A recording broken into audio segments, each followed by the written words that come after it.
Today we are here to hear and see the results of a full assessment of Anchorage from noted destination development consultant Mr. Roger Brooks of Destination Development Association.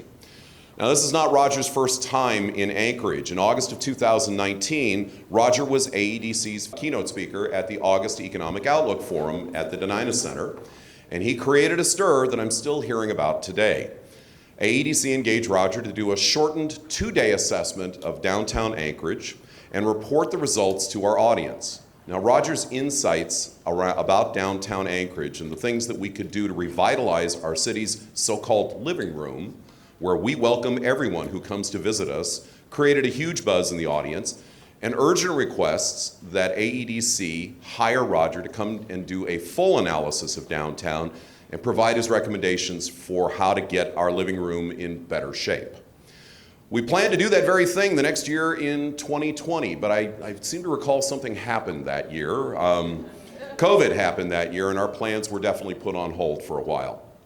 Now in 2021, thanks to the support of our partner organizations, Visit Anchorage, the boards of directors of Visit Anchorage, the Anchorage Chamber of Commerce, and the Anchorage Downtown Partnership for our request for ARPA funding from the Anchorage Assembly, and the ultimate support from the Assembly, which we deeply appreciated in providing that funding, AEDC was able to contract with Roger for a summer assessment of Anchorage. Now later in 2021, the Anchorage Community Development Authority provided additional support that added a winter visit to Roger's contract, and we deeply appreciate ACDA's support financially for that, and they're helping making this a full year-round assessment of Anchorage. And he did a full assessment. Roger will talk about this, and you know, I kind of made him work a little harder than he probably planned given the size of our city, but he worked from Girdwood to Eagle River, all the way from Muldoon and UMed, Midtown, Westchester Lagoon, from South Anchorage to Mountain View. Roger's been everywhere in our city, and he was doing it through a secret shopper mode, so we didn't know he was here and what he was looking at and what he was seeing. I'll be very honest, I have no idea what he's about to tell you today. I really don't, other than what he shared with us yesterday at our luncheon. So for the assessment of Anchorage in 2022, Roger has been focused on the attractiveness of Anchorage to 3 different audiences. How attractive is Anchorage to a potential visitor, thinking about visiting Anchorage as a destination, not just as a wayside on the way to Alaska, the old joke. How attractive is Anchorage to a potential worker, thinking about moving to Anchorage for a job? And how attractive is Anchorage to an investor considering making an investment in our city? Now, Roger spent over a week in January and over another week in July, he just finished up, assessing Anchorage's attractiveness to these 3 key audiences. And yesterday, Roger provided a brief 45-minute presentation of the highlights of his findings.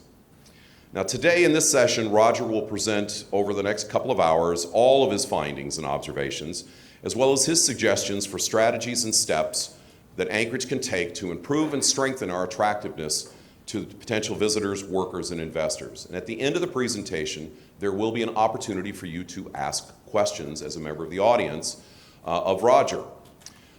We are recording this session today. We have a 2-camera shot that we are putting together, and we will be posting on our website by next week. It will be up there permanently.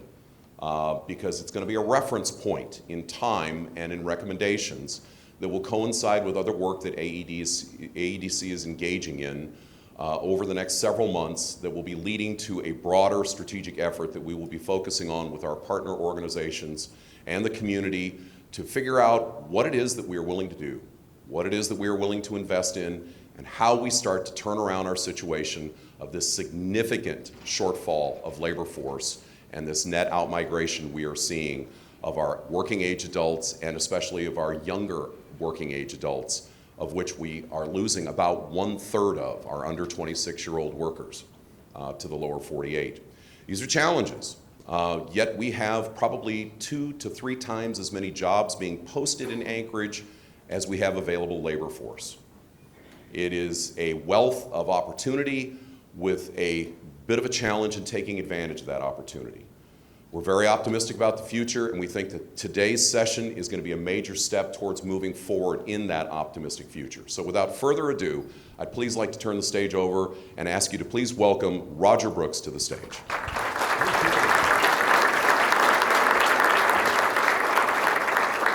Thank you. How is everyone? Great, thanks for coming in today. It's awfully nice outside, so I really appreciate you coming inside for a couple hours.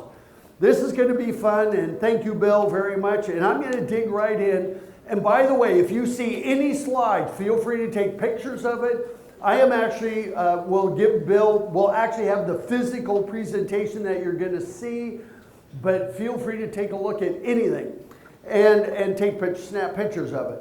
So what Bill talked about, this has been a destination assessment where we seeker shop you. So before we got here in January, or before we got here in July, like more than a week ago, we got no input. We didn't ask Visit Anchorage, we didn't ask the community development, we didn't ask economic, we didn't ask anybody for any input. We came here just like anybody else would come here without a bunch of pre-input. Of course we went on the internet, we did some research, but just like everyone else. And so there was no heads up and no input on things to see, do, where we should stay, all of that. It was all left up to us. Just so you know, we have been doing this for quite a while. We have actually getting really close to 2,300 communities that we've assessed over the last 40 years. And so before COVID, I was traveling 250 days a year, secret shopping. And we've done that in 45 states, in every province across Canada, Western Europe, island of Mauritius down in Africa, Scandinavia, Sweden, you name it. And when we do this, there's two different areas. We look at marketing. You know, was it easy to find information about Anchorage? Was it good enough to close the sale? You know, how did you stack up to competition? Because even in Anchorage, you know, a lot of people think of Anchorage as not Alaska. It's the jumping off point to go see Alaska. And boy, were we surprised at how much you had right in Anchorage. And then, of course, what we're going to focus on today is the on-site assessment, which is all of our time we spent here. Your signage, your gateways, your wayfinding signage, or lack thereof. You know, overall appeal, critical mass, the collection of restaurants and retail shops and galleries and those things. Parking, restrooms, all of this stuff. And so we are going through all of this. And as Bill noted, we're wearing 3 different hats when we do this. So it's not just as a leisure visitor. You know, is this a place we'd want to live? You know, is it a place we would want to invest in or start a business or you know, just to be here? And for more than a day trip, even as a leisure visitor. And so with this, our entire focus is what else could be done to make Anchorage even better. And that's what this is about. And so I thought it was really, and you thought it was really important too, and so I was really glad that we were able to come here during the winter. And it was a whole lot different in the winter than it was over this last week. But I gotta tell you that this last week or so, waiting 2 hours to get into a restaurant, advantage winter. Really. I mean, so we started planning our summer trip. So we came here in the winter, and I'll tell you more about that. And then we started planning our summer trip. I gotta tell you that we own an RV. And since COVID started in 2020, we decided we're gonna hit the road in an RV. And in the RV, we have worked in North Carolina. We were in Pennsylvania just a couple months ago. You know, we've worked in Ontario. We did that also when the pandemic ended, you know, for 2 years, we were twiddling our thumbs, gaining a lot of weight. And then all of a sudden it started coming in. So we actually hit the road working in all these places in an RV. Now, one thing that's interesting is that we have become digital nomads. Did you know there are 1 million people, 2 million people full-time in RVs, 1 million of them work out of their RVs. So all of a sudden we became part of that class of being digital nomad.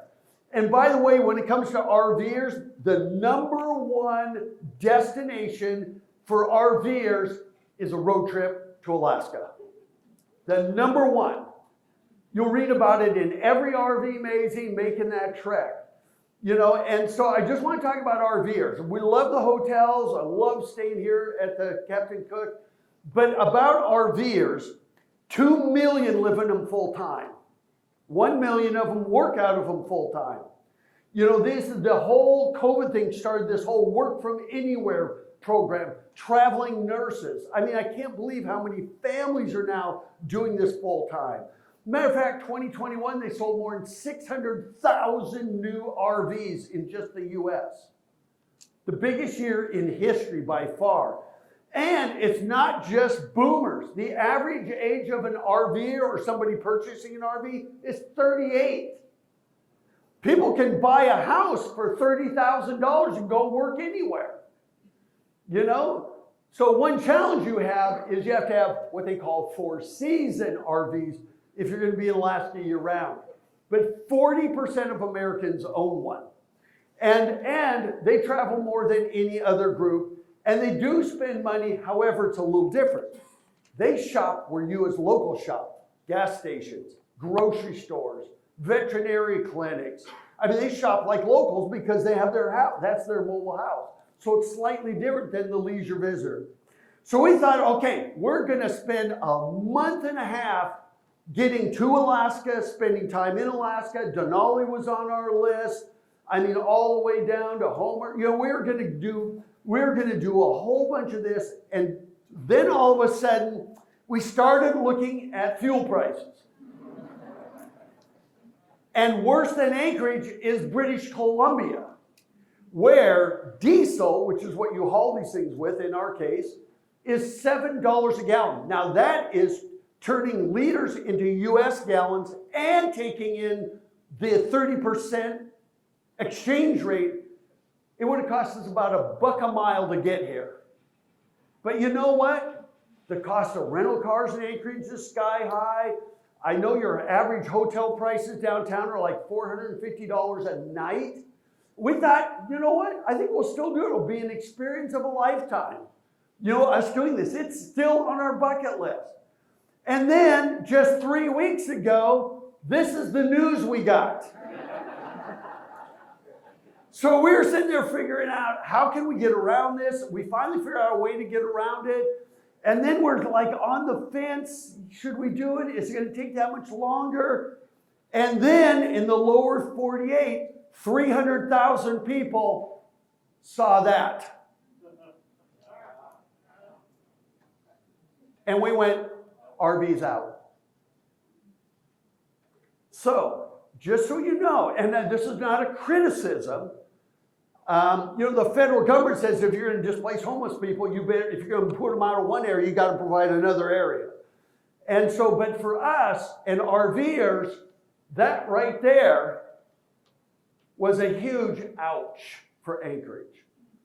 And so for us, we went, okay, that was on July 16th. That was seen by more than 300,000 people. And all of a sudden, the people were thinking, boy, Anchorage is not immune to a lot of the other cities that are dealing with homeless issues and everything. But that right there went, wow. Because we actually looked for campgrounds. Well, all the ones south were already full. And we wanted to stay close to Anchorage. And so all of a sudden, being in Anchorage in RV was out of the question. So thank goodness for Alaska Airlines, which brought us here, and thank goodness for the Captain Cook, the Hotel Captain Cook, which has been our great host. You know, this is like our home now, because we were here 3 years ago. We were here in the winter. We've been here this time, and the hotel's been fantastic. And so they came to the rescue and provided us the lodging, and so RVing is still on our list. However, now what's going to happen to us, a lot of RVers, is there anywhere we can camp close to Anchorage without being in a homeless camp. And that article said people were actually booted out that had reservations.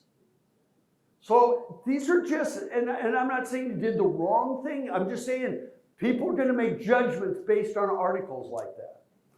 And so we decided, okay, now we know how we're going to get here, we know where we're going to stay. And so we started looking at other articles and figuring out, remember, we're in those three hats.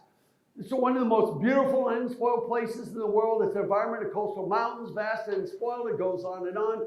Uncomfortable truths about living in Alaska. Now, if you type in Anchorage, most of the articles you get are about the entire state. You know, they don't really single you out. And I just want to let you know, it is a dangerous state. And in the article, it says, and we're not talking about being attacked by grizzlies or working in the oil fields, nor slow. It was about crime. It says, and we saw this in numerous places, that Alaska has the second highest violent crime rate in the United States. Now, we don't know where that's Alaska. It's not Anchorage. But people are going to just put everybody in the same basket. So we got cabin fever is a problem. Cruise ships bring the cash and the trash. And I just want to let you know, this is what people see, that they see these uncomfortable truths, or they see the negatives, but we also see the positives. You know, Alaska will pay you to move there. Real estate in Alaska is affordable, which I thought, well, really? Yeah, I don't know where in Alaska that is. But this has rich and unique history, some of the best hunting and fishing. I mean, so there's the good and the bad.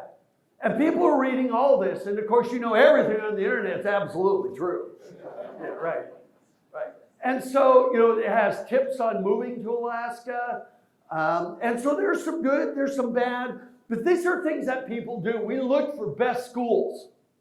You know, the millennial generation, people in their 30s, early 40s, they're having their kids later in life, and when they look to relocate, they're looking for schools, they're looking for health care, we're looking for affordability, they're looking for quality of life before they look for jobs.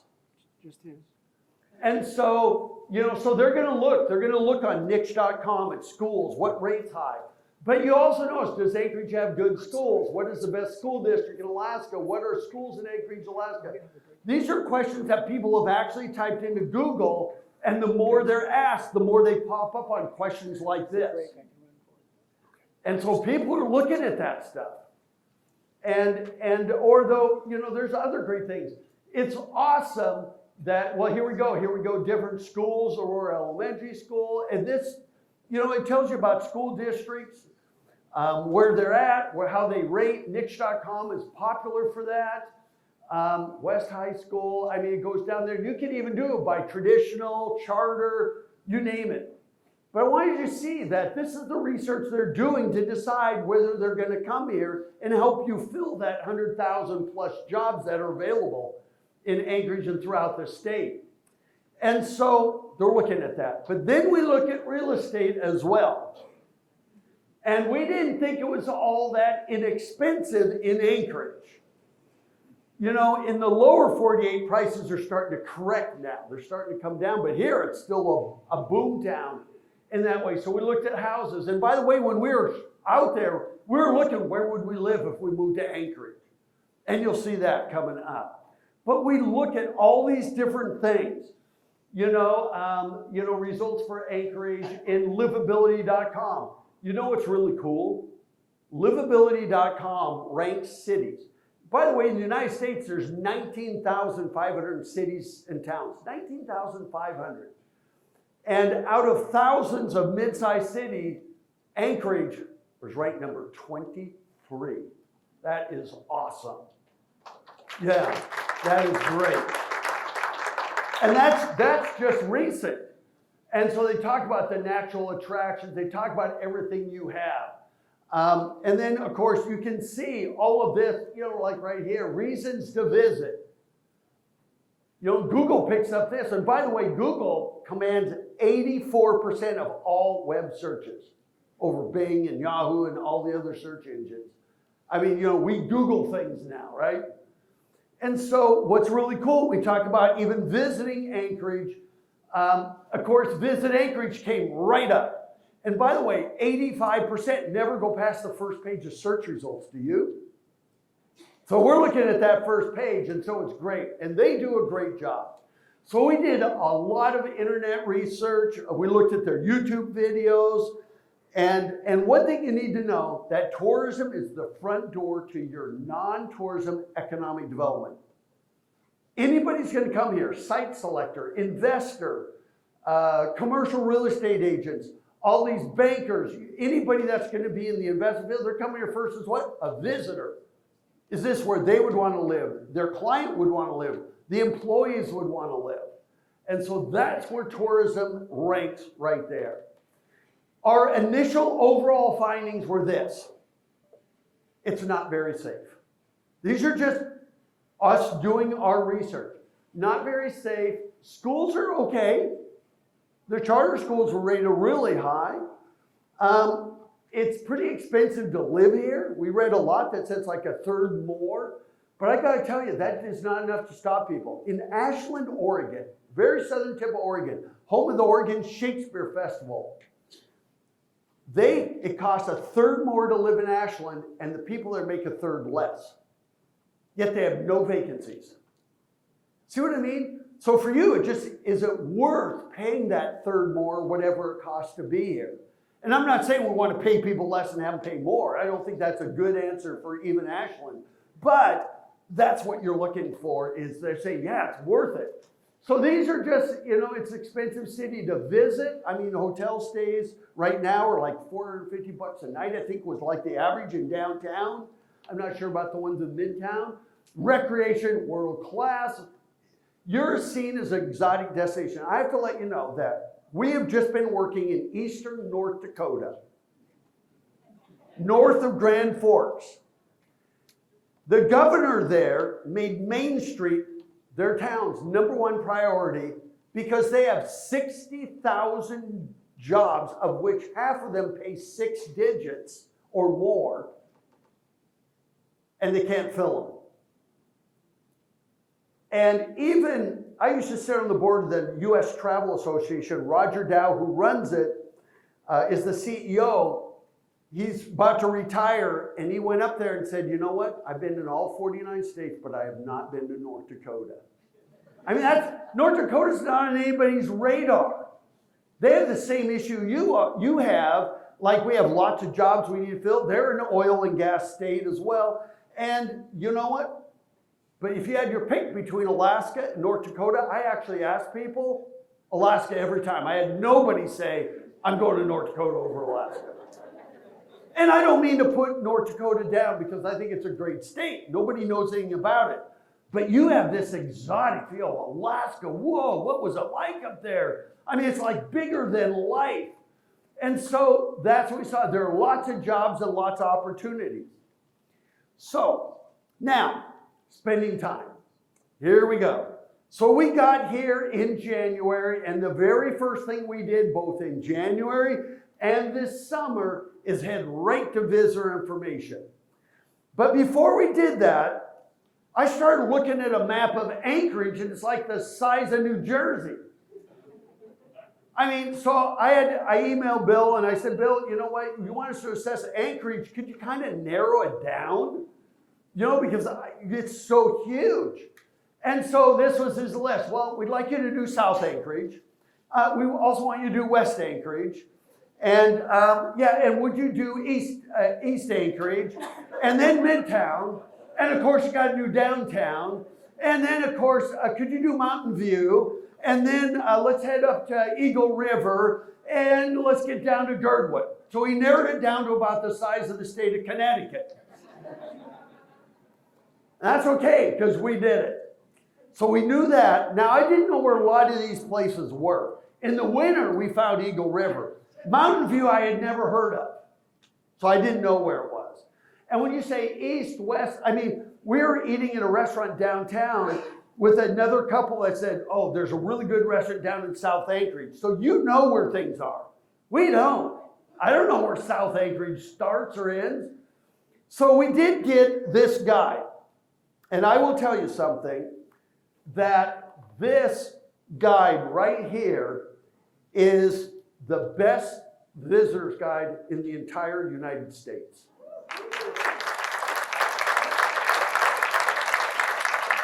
It's not just full of ads, it's got its share in the back, but it does a really good job. It was our Bible because it's helpful, not just an advertising piece. I mean, it had 6 spectacular reasons to visit Anchorage. I loved this, that it actually showed you that Anchorage is open year-round. I mean, look at that. By season, what you can expect. That was right up front. They've got it by family travel. They've got it by different experience. If you like the glaciers, or you like fishing, you like the Chugach, did I pronounce it right? I've been working on that for the last 10 days. The mountains right next to you, national parks. I mean, it goes through adventure. It doesn't buy experience, which is absolutely fantastic. And then, you know, and they even had day trips, you know, day tours you could do. And there's no limit. You know what? Anchorage has more to do within a 45-minute drive than any city we have ever worked in. That's a lot.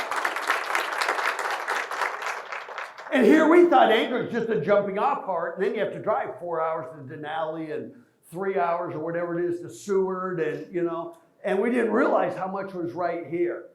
But then we also got this little app, and it was $5.99, and it was Lynn and Angie, and they do these historic walking tours. As a matter of fact, I mentioned this yesterday, and I got an email through LinkedIn from Lynn this morning that says, I don't know who you are, but thank you so much.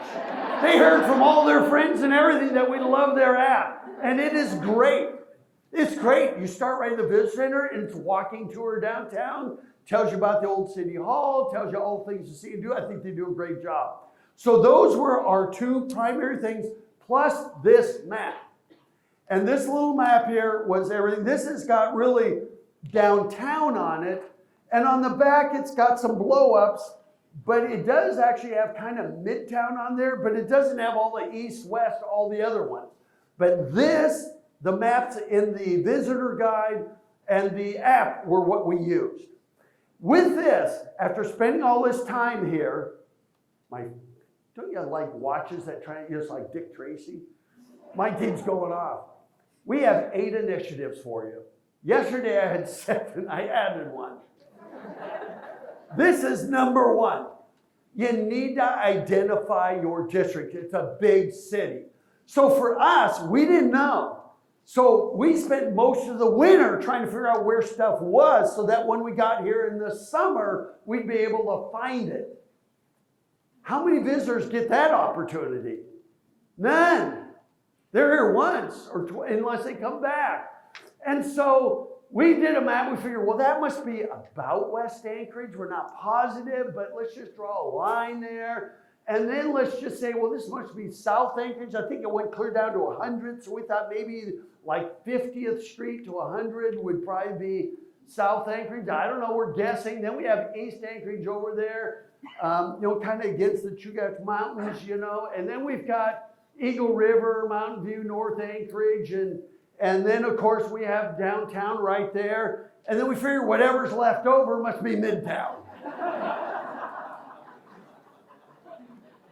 And so we kind of had to figure this out. And by the way, identify your districts on maps and stuff so we know, because your logos do say west, south, east, you know. But by the way, see those number 1? These are suggestions. There's no recommendations in here because it would be presumptuous for me to come and say, Anchorage, you need to do all this stuff without ever talking to you first. So these are suggestions. Most of them, maybe you'll turn them into recommendations. There may be things you see here you say, but Roger, we're already working on that. Well, we didn't know. Remember, we're not here to look at Anchorage yesterday. We're here. Here's our baseline. And you know what? If you see things you're working on, consider this. You've just been validated. So, with that, you know, we did see like the Arts District. At first, we couldn't figure out if that's a beluga whale or what that is, and the arts district, but at least there was some identification. And, but we do believe that there needs to be, pedestrian wayfinding. And if it's an art district, this is in Asheville, North Carolina. Notice the little finial, this little thing where's my pointer going? It's not there. You can see the little finial on top. On every sign, it's different. It's an arts district, so they actually include that on every sign, a little piece of art. So we did see that. So we kind of knew there's an art district downtown. We don't really know where it starts, ends, not really well defined. We did see pole banners for the mushing district, which we think is cool. I'm not too sure where that is right now, but there are ways to identify districts. One of the easiest ways is to do this. By the way, those are not bricks. That is actually stamped into the asphalt. It's called street print or Duratherm process. And you can do snow removal right over it. It's not paint. It's actually embedded down in the asphalt a little ways. So you can have whatever design. If it's an art district, maybe the crosswalks look very artistic. It's a great way to identify your districts at your crosswalks, at your intersections. So whether you do that, there's some ideas where there's intersections. This is a great way to do this. And it's like $8 a square foot. And by the way, when they look at that, there you go. That's pretty interesting, So you can do crosswalks like that. That's a good way to identify those. You can even have the words Arts District. This is Hermosa Beach, California, their primary intersection. That's all stamped in. So you can be really crazy with these, but it's a great identifier so we have a sense of arrival and a sense of place. And by the way, they stamp this is the machinery that does it. It stamps it, and 10 minutes later, it can drive over it. So it's not like something we have to shut down the street and open it up a few days later. And you can kind of see how it's stamped down in there. And that's a vinyl coating that's stamped down in there, not paint. But you can also do it with pole banners, which you did. Like we saw a couple for Art District, we saw a couple for the Mushing District. But you can also do really cool things, and I hope this happens for you. Because these are great. Now, this is not the cheap way to do it, but this is a great way to introduce people to a district. And so I think that's going to be awesome. And that takes us to Mountain View. So we didn't know what Mountain View was or where it was, so we had to actually look for it online. We could see kind of a map that came up on Google, so we knew it was just north of the Glen Highway there. And we started looking at, even Wikipedia, which said there's 7,300 residents there, and it says it's the most diverse neighborhood in the entire United States. I thought, whoa, that's cool. And so we drove in. The first thing we saw were things like this. You know what? I hope the city has abatement ordinances. We saw this. We saw them in Midtown. We saw them all over. When you see blown out signs like this, I would give them a 90-day or 180-day notice to either repair it or take down the sign. Because it sends a bad first impression. It looks like a declining area. Now, once we got into Mountain View, it was the best defined neighborhood in all of Anchorage. Because they had the pole banners were everywhere. They were consistent. They were very artistic. I thought, they did a great job. Look at that. So it was really, you had a sense that we're really in Mountain View. When we were in Midtown, the only way we knew we were in Midtown was the Midtown Mall. And I'm not so sure that's your major achievement in Midtown. No offense to the mall. But in Mountain View, they had hanging baskets. We could tell there was a lot of time and a lot of effort into revitalizing Midtown.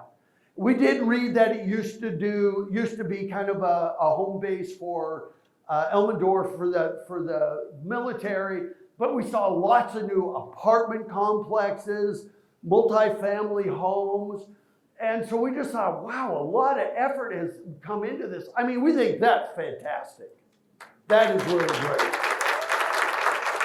And so, and it was really the only place in Anchorage where we felt like we were really there. I mean, Muldoon, it's like 20 miles long.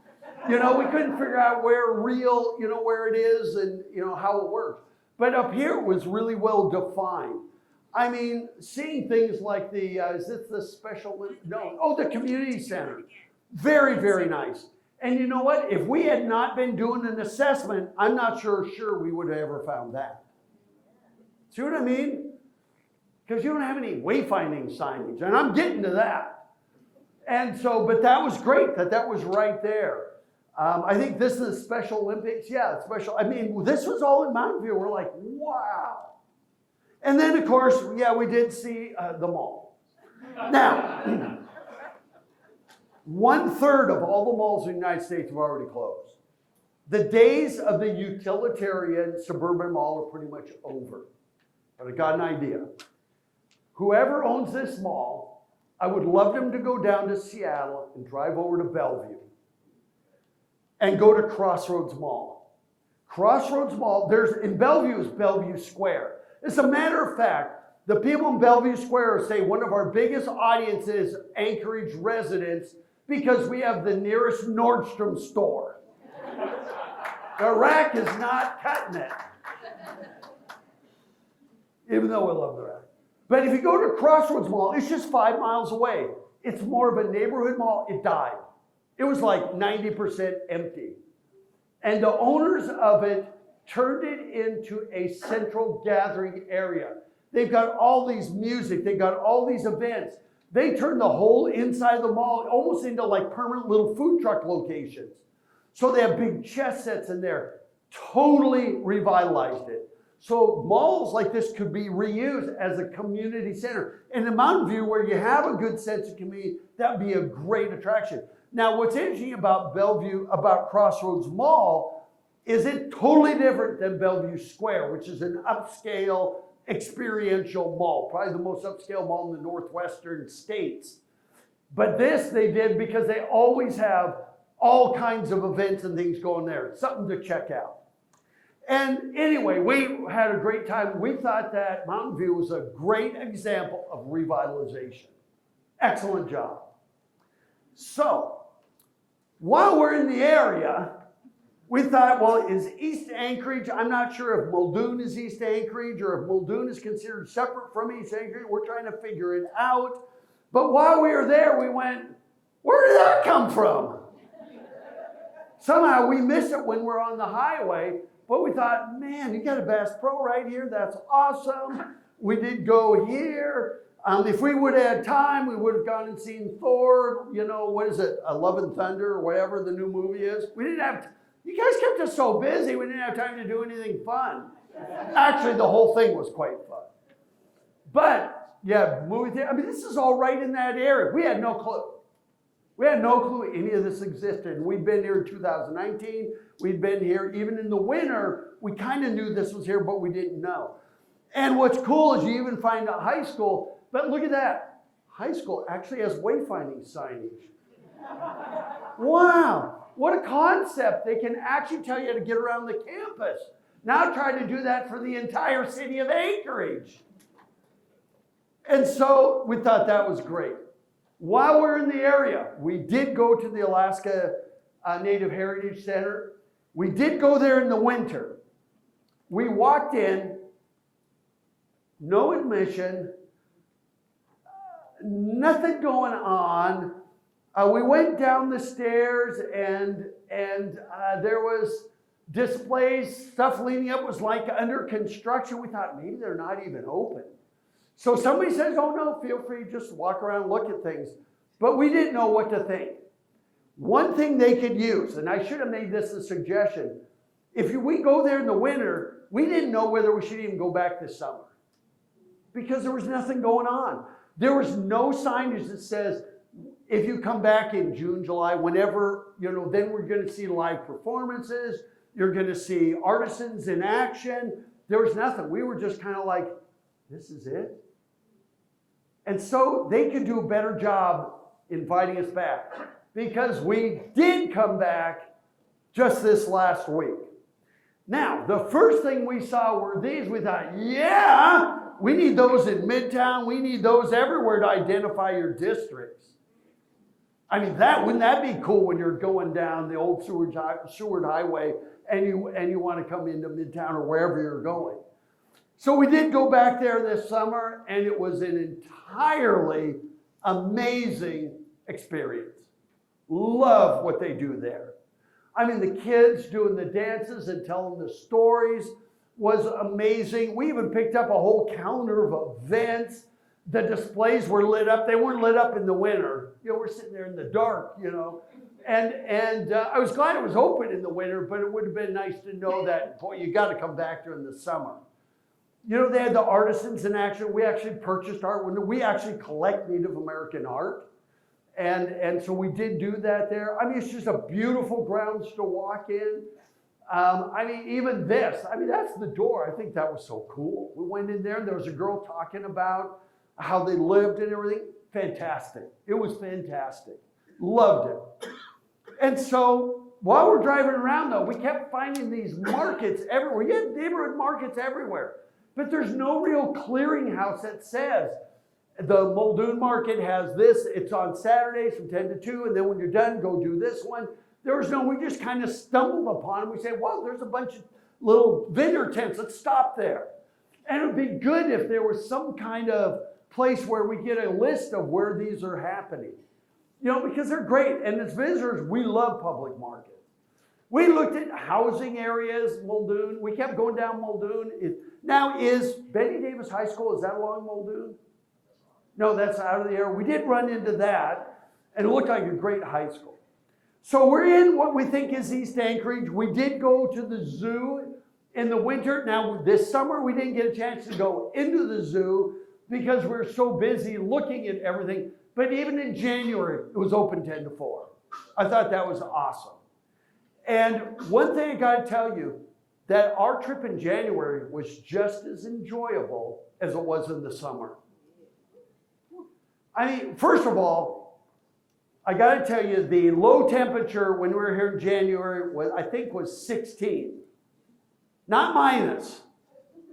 Now, I got to tell you that we do live in Phoenix, where the same days it was like 73.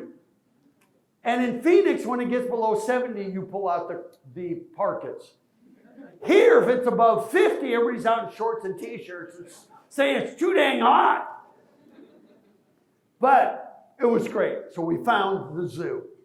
But while we're at the north end, we decided, well, let's go over to Eagle River. Now, Eagle River, we saw in the winter, we went to Eagle River, we turned around and left because we thought this is not Anchorage.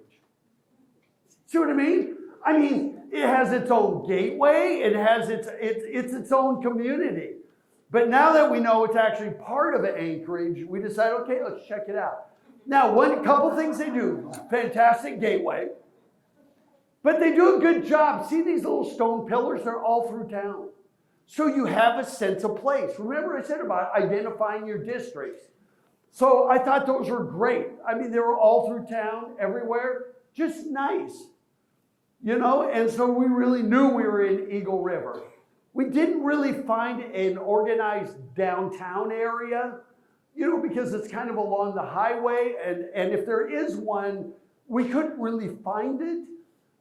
We did find places like this, which are great, but, you know, and maybe we missed it, there's no signage, but it seemed like we drove around in neighborhoods, there's a couple of open houses up in the hills we looked at, but it seemed to be a great town. And while we were there, we were going down some road and we ended up going to Chugach State Park, and there was the Eagle River Visitor Center, but we thought it was going to be in Eagle River. We didn't know that, you know, in Anchorage, driving 30 miles south is still the same town, or whatever it is. But we drove all the way down there. We did we did go to the Visitor Center there. It was fantastic. That was actually really great. The Nature Center, I should say. I love that little map that shows it there. And of course, the number one asked question is, where are the bears?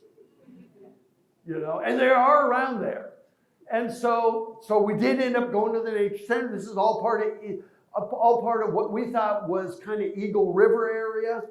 And it was fantastic. We didn't get a chance to hike the trails. It's now on our bucket list for when someday we can actually come up here with an RV. Please let us know. And so, you know, I don't know whether that's part of East Anchorage, but we did get here in the winter, and everybody said you got to go to this place called Flat Top. So in the winter, somehow we found Flat Top, but we got out of the car for about 10 minutes and went, yeah, I don't think so. First of all, it was blowing like 40 miles an hour.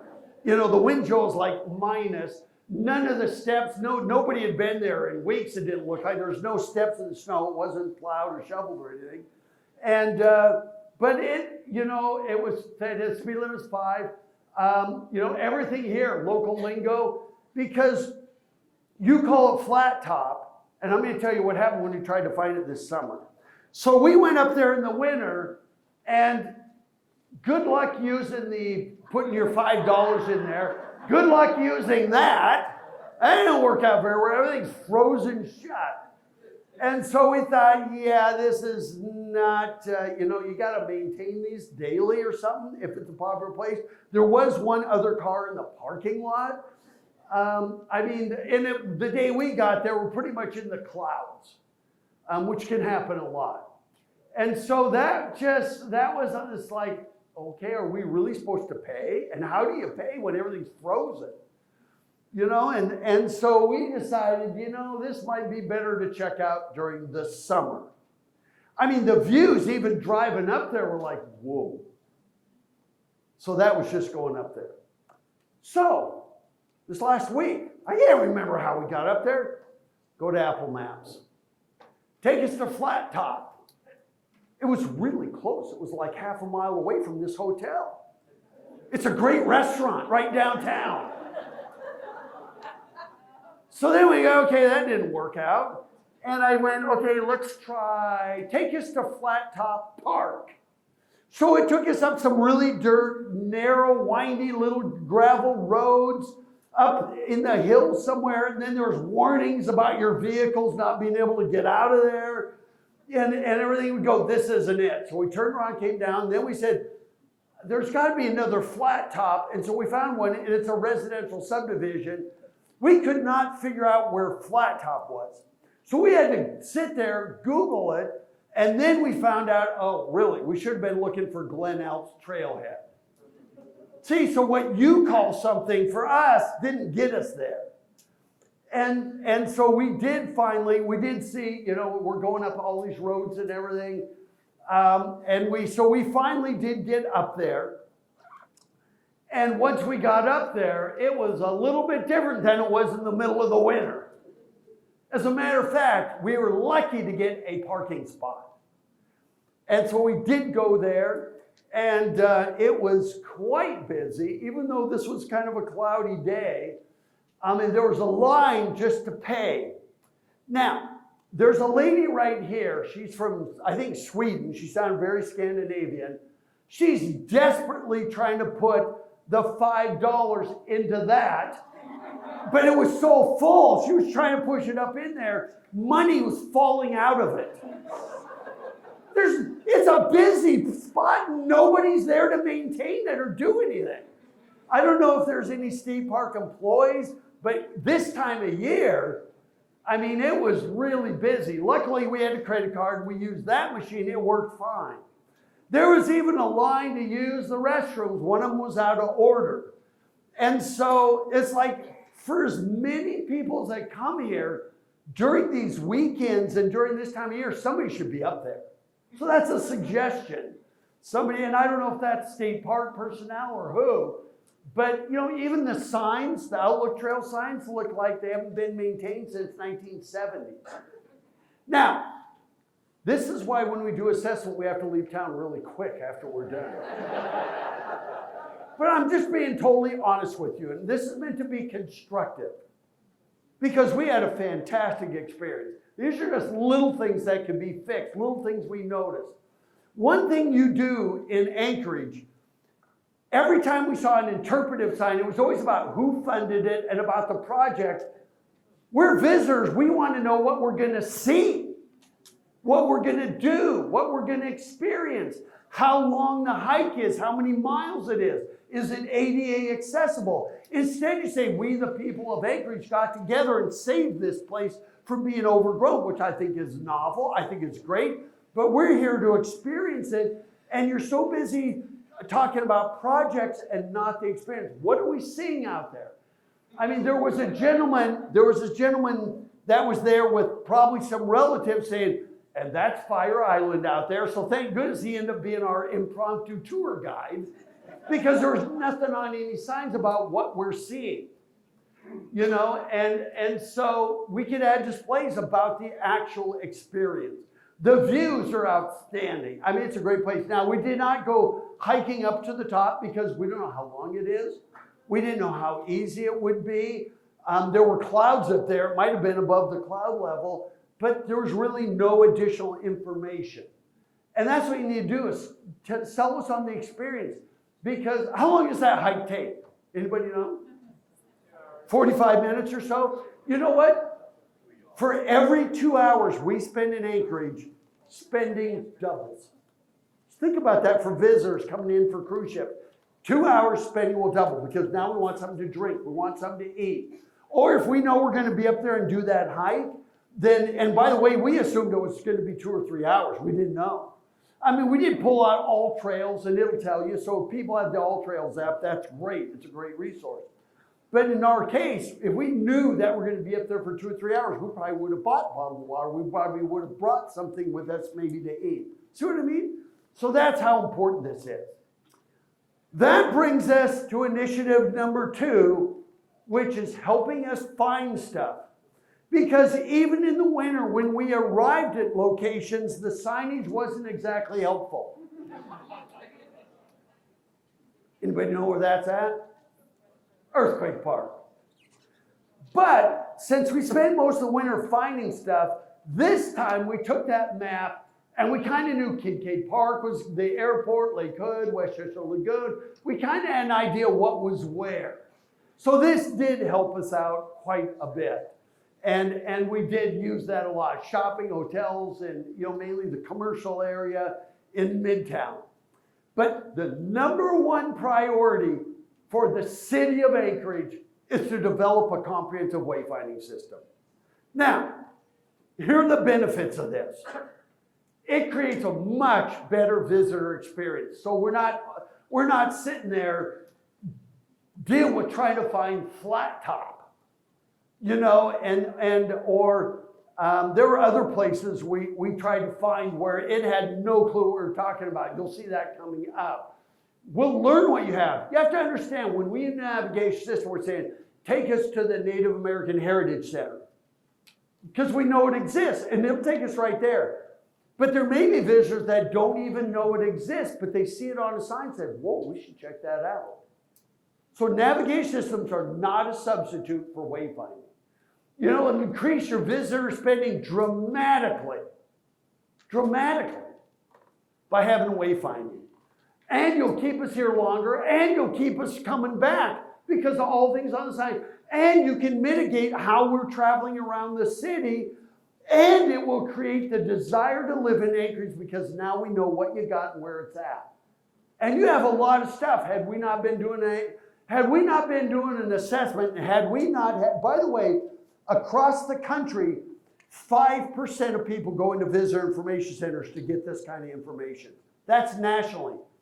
Let's say it's 50% in Anchorage. Well, what about that other 50% that are not going to the visitor center?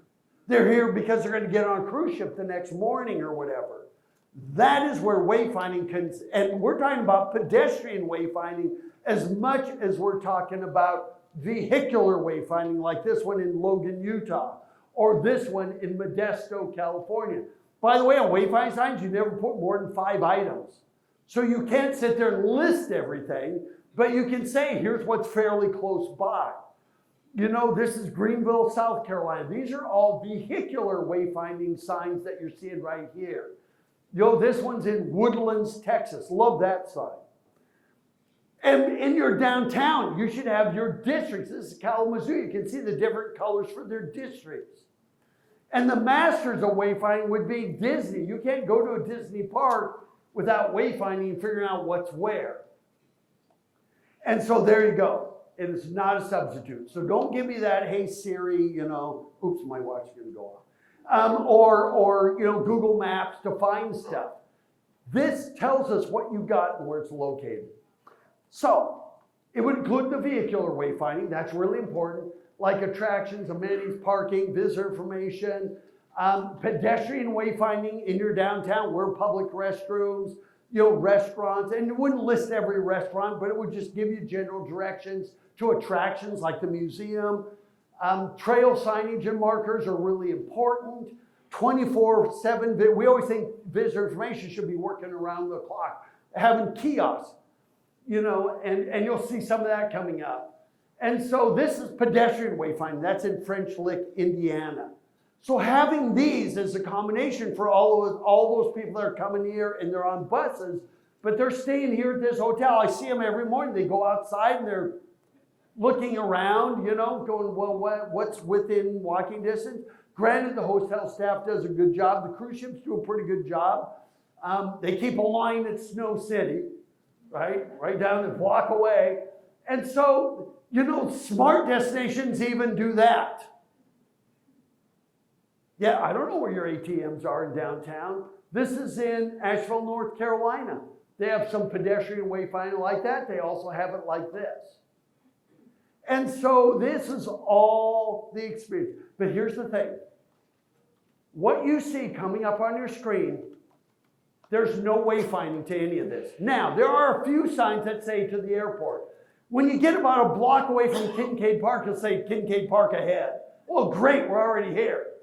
Most of your wayfinding is just outside of it. There's no wayfinding from the center of downtown out to these places or from those places. Look at all this stuff. I mean, holy smokes, you're seeing all of the stuff we're going, there's no wayfinding to any of this. But wait, there's more. I'm not done yet. I mean, look at all this. How are we supposed to find all this stuff? And it doesn't mean we can put all this stuff on every sign, but we can say, here's our, you know what? I wonder how many people come to the hotels in downtown, getting on cruise ships, have no clue where the Alaska Museum is, which is world class. Just no clue. And it's within walking distance. Look at this stuff. You know, I mean, there's just tons of it. We even have a video. We have the Destination Development Association. There's a video that even tells you how to do this. Step-by-step instructions. And there's 3 parts. What's included in wayfinding, the rules of wayfinding, and how to get it designed and get it out there. It is your #1 priority. It even educates your locals on what you got and where they're at. When they come to work, they say, oh, I didn't know that was over there. I mean, those are your frontline employees. A better experience. You know, all of these things. Some of these I'm just repeating again because it's so important. And that includes your district gateways are all part of wayfinding. All of these things. It is so critical. You know, I love what they did in Greenville, South Carolina, because this you can use. They have a signs right here. Let me do a closer up one. Notice they even have shops in there. The shops, by the way, they pay like $5 a month to have Costas menswear on there. But how many of your great businesses are on the little side streets, A through L, that we miss because we're walking up and down 4th? See what I mean? So even doing this, it's self-funding. Could help us discover some of your best galleries are on the side streets. Your best eateries. You know, this is downtown Stockton, California. And by the way, wayfinding is an investment, not an expense. The average wayfinding system done by research will increase retail sales and services by 18%. That's a lot of money you're leaving on the table. Finally, one of the best advantages of having wayfinding is that if you do, you can cut the divorce rate in half. Because you know us men, we will never ask for directions. Right? So, yeah. Has that been there, done that? Yeah. This is Appleton, Wisconsin. They have pedestrian wayfinding there, shows you where the parking lots are, the parking garages are. That sign was $750. It's got an aqueous coating on it so the graffiti won't stick on it, ice doesn't stick on it, it has stainless steel hardware. They put up 17 of those. And Appleton, Wisconsin is a pretty well-defined, much smaller town. I mean, downtown Appleton, Wisconsin is smaller than probably Midtown. And yet it increased their retail sales by almost 20%, just adding 17 signs. Even pole banners can be used for directional visitor center. So that's how important this is. So once again, recap: vehicular wayfinding, pedestrian wayfinding, trail signage, your amenities, attractions, services. I mean, place identifiers. You've arrived, at a trailhead or a library or a museum. I mean, your gateways. You've arrived. I love what the idea for the Musher District. Auxiliary signage, which would be to Rotary Parks, Kiwanis, those kinds of things. And then, of course, pole banners are part of that. And they can be seasonal, they can be done by district, visitor information, all of this is part of that. But your trail signage would be fantastic. Because here, we see signs like that. They don't lead anywhere. You just go that way until you run into Cook Inlet. And we never could figure out where the Coastal Trail connects with downtown. Right now, I don't know. We're hoping if the weather cooperates, tomorrow we can rent bikes, electric bikes, and do the Coastal Trail. But even these, they kind of say, well, downtown's that way. Good luck. See you later. Because they don't complete. And so there's also tourism. These are called Todd signs. I've seen them down in the Kenai Peninsula and area, but I saw none in the Anchorage area. These are tourism-oriented directional signs. These are for private businesses. There are some rules. This is the size of the sign. You have to have 25% of your groceries that need to come within people from out. So we can't put it for every restaurant. But you have some attractions that are a little bit out of town that could probably use Todd signage. And then application fee is $100, $400 for the signage, but you have to maintain it, you have to buy the signs, you have to have them installed. Now, I actually think Alaska's charge for these is out of line. I would love to see the state go look at Wisconsin's example. Because Wisconsin, it's done by the county, the fees include the actual manufacture and install of it. It might be like $600, a couple $100 more. But I'd like to see the state Department of Transportation change theirs to more like Wisconsin. Wisconsin does a really great job with Todd signs. It's still self-funded. It doesn't cost the government anything. Private industry is paying for it. But I thought it would be a good way to incentivize some of your businesses into doing this, because by the time you're in doing this, you're $1,500, and that might some business say, well, forget it then. And so this, I took this in Wisconsin. We were there a few weeks ago. Henning's cheese store, 1.5 miles. Now the business paid for that. So that's the blue signs you'll see in other states and in other areas. Because you have some shops that are such good attractions that aren't that easy to find. You don't just trip over them downtown, like the Yule Factory. I mean, it's a great place. I mean, the stuff they make is incredible. Even Bass Pro, it's a huge retailer. Our favorite place. Every time we go in there, we go into the chocolate section and we walk out going, how much do we spend? $100. By the way, we spent $100. It's almost all gone. Now we got to go back. But these are little places we might miss because they're not right in the heart of downtown.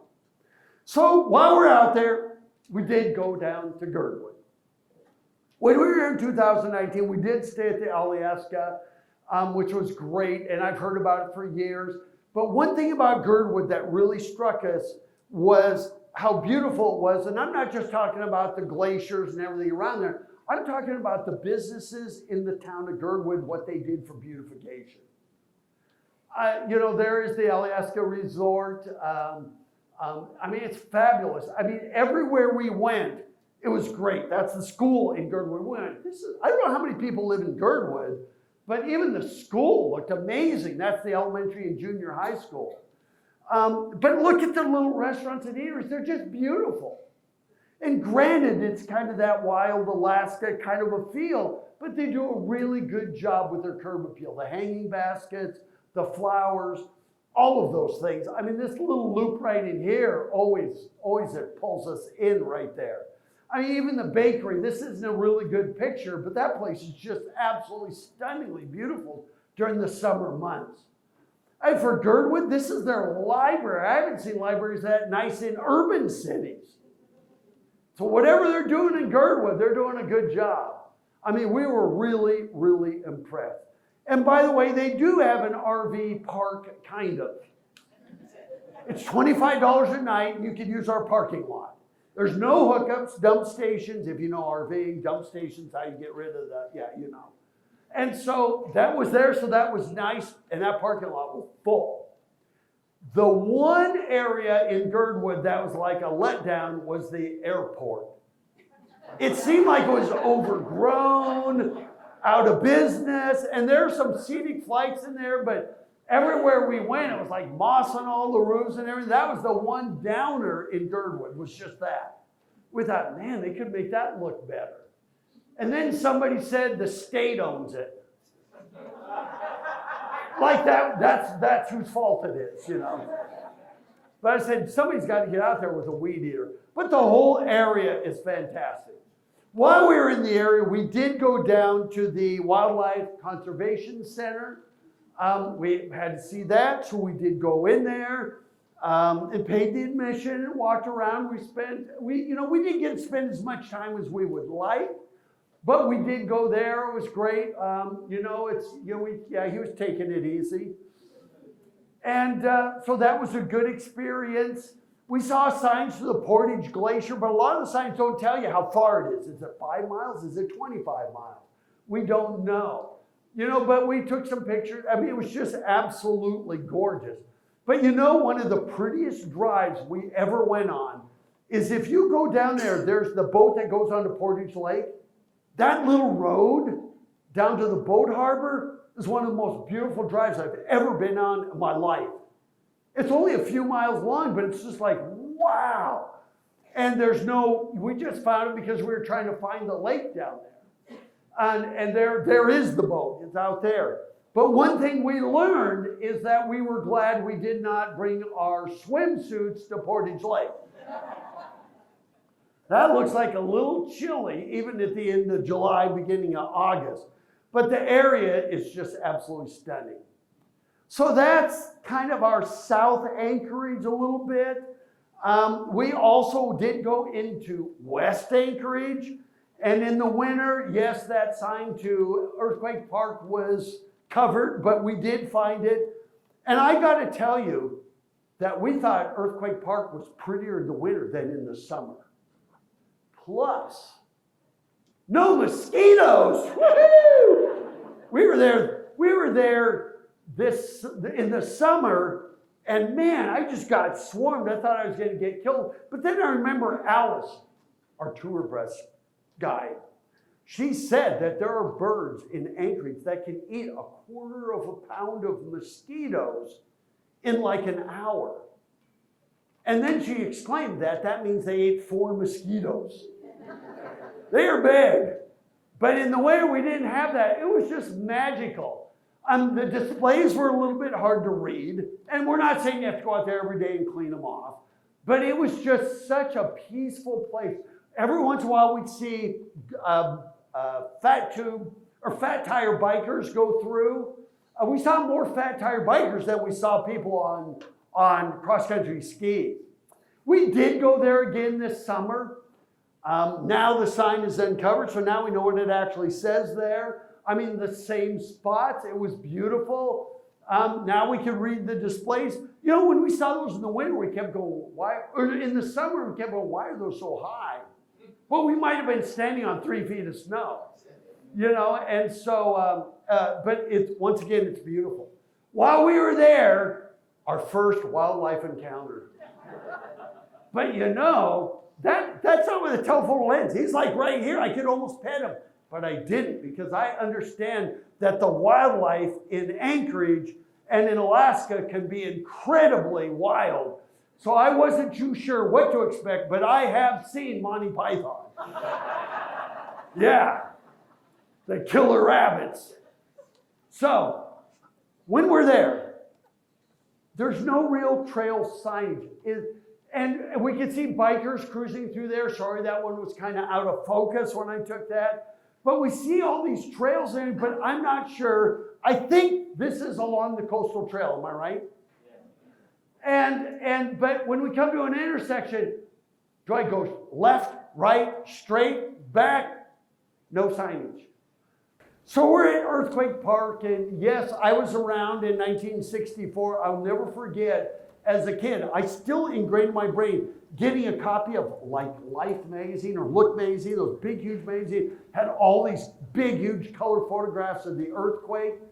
But one thing that was really interesting about this, besides it being a beautiful park and a great place, you could see the families there, was that Alice, before I get to Kincaid Park, Alice, our tour driver, she told the stories about when that earthquake happened. How that dropped 35 feet, and people were like chaining arms together, pulling people up out of that as their whole neighborhood is sinking into the sea. The way she told the story, we were all in this train going, whoa. People were going, wow. I mean, you got to tell the stories that really put it to perspective what happened. In the winter, we never found Kincaid Park. We didn't even know about it. But then we saw somewhere it said Kincaid Park is like the signature park. The wayfinding starts about a block away from Kincaid Park. And even the drive down into the park is just spectacular. So we drive into the park, we get there. There is this building here, it's locked. We have no clue what it is. Is it a restaurant? It can't be public restrooms since we have to have porta potties outside. I don't know if it's closed because of COVID and somebody hasn't told somebody yet that we're pretty much out of that. Not totally, but you know, we had no clue. There's no signs, no anything. What is that building? A chalet. So what does that mean? What is in it? Oh, it's a rental space. Okay, so it should say event venue somewhere on it so that people know they can rent it. It's a ski area. You know, what's that? Oh, yes, but the building itself, we weren't too sure. The area we could figure. What we thought was really great, the signage here was excellent. Right here, this sign right here shows the disc golf course, you know, where it's at, the layout. Lots of bikers there, lots of families there. But this sign we thought was excellent. Now, a couple of things. First of all, we would love to see the sign in other areas because we had no clue about the coastal trail, where it goes, where it starts, where it ends. We just heard that it was something we needed to do. And so we did see these signs there. We're checking them out. And the very first thing is why is north facing southeast? Come on, we're trying to get our bearings here. So I'm looking at the map like this, trying to figure out where it is because I spent the last week trying to figure out where north was. And all of a sudden, it's upside down. And so it'd be nice if these were turned so north is north so that we can keep our bearings of what's where in Anchorage. But I would have loved to have been on the committee that named some of these trails like Toilet Bowl or Hanging Chad or Middle Earth and Second Breakfast. So those were great. Loved it. But you know what was missing was like, what are the distances? You know, is this, like if we walk down the trail, how, is it a mile to the water? Is it 5 miles to the water? Is it 500 feet? We don't know. It would be good to know what the time is if you're hiking these. You know, there are these little things, number 20, K22, K25. And the other thing is, wouldn't it be great if there was a little brochure holder that had a trail map? You could get them, they're like $10, put it on a post and put a trail map there, because we would use it. Luckily, we have All Trails, and All Trails had this on it, and we used All Trails. But I wonder how many people, they're just sitting there, they don't know, maybe they don't have All Trails, maybe they don't have that. Because this, you can't take it with you, can't carry that big sign with you. It would have been nice to have this for people that are visitors to the area. So we did go hiking down there, and I have this big honking camera. And we started going down the hill, and people said, there's a moose down there, there's a moose down there. I went, yeah, great. So we kept walking down the hill. There's a moose, and she has her calf with her. I almost said cub. Wrong species. But we kept going down there. We never did find a moose, but it's a beautiful trail. And, even going down the trail, we did see this. And it says on there, we love the fact it's got the emergency locations on there. But it says 9.5 miles. From where to where? No context.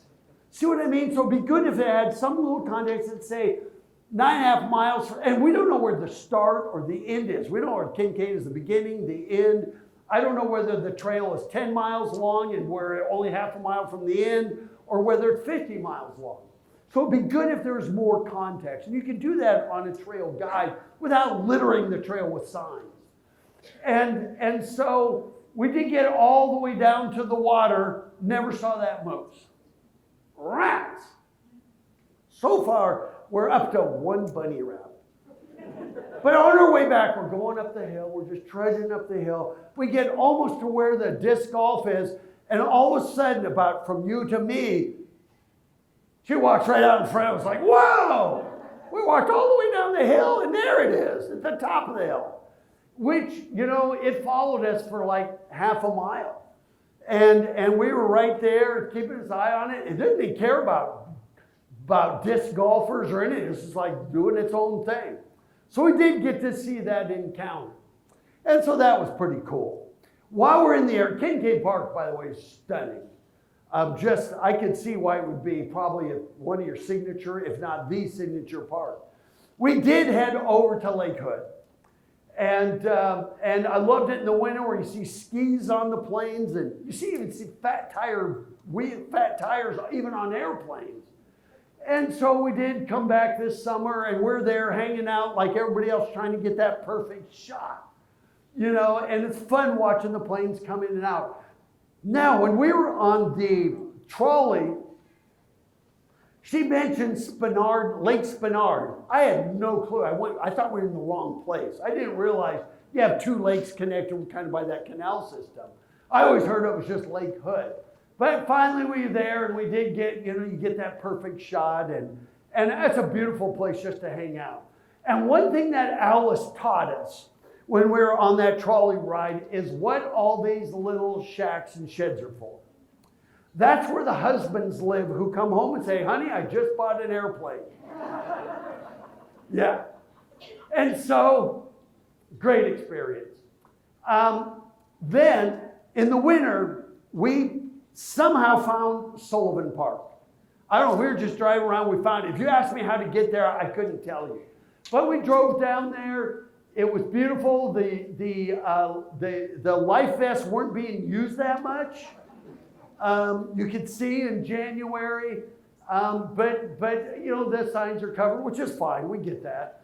But then we saw, oh, cool! It was out there being groomed.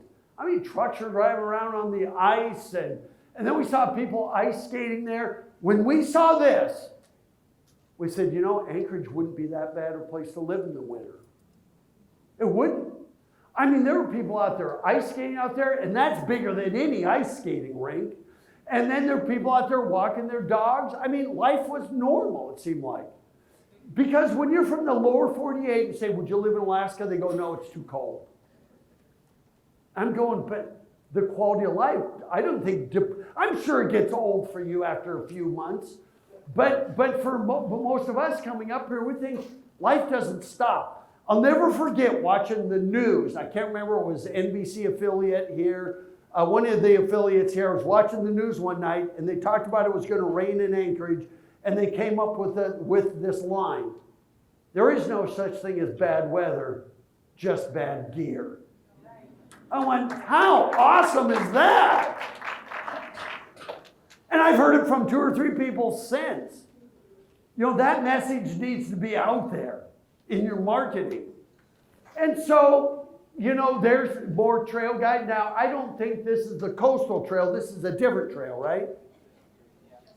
I don't know. I couldn't figure it out. What's that? It's both. Okay. Thanks a lot. Now we're really confused. So we're here. We even saw hockey with it. This is awesome. Just great. So now it's summertime. Google Maps, Apple Maps, take us to Sullivan Park. Not a clue. Not listed on anything. I couldn't remember the rest of the name of the park. I just remembered the name Sullivan. It was not there. So finally we sat there and going, okay, there was another name for this whole thing. Let's see, West Chester Lagoon. So we Googled West Chester Lagoon, and it took us through a residential neighborhood to this spot. Now, that's the neighborhood we want to live in. Beautiful homes in there. But I was shocked that the navigation system would take us through a residential neighborhood with like 5 parking spaces. But I was glad we found this because look at this. It's phenomenal. And look at this. We found another trail. And as we're looking at this trail, we see words like Coastal Trail and Tony Knowles. So now all of a sudden, we're finally starting to put 2 to 2 together.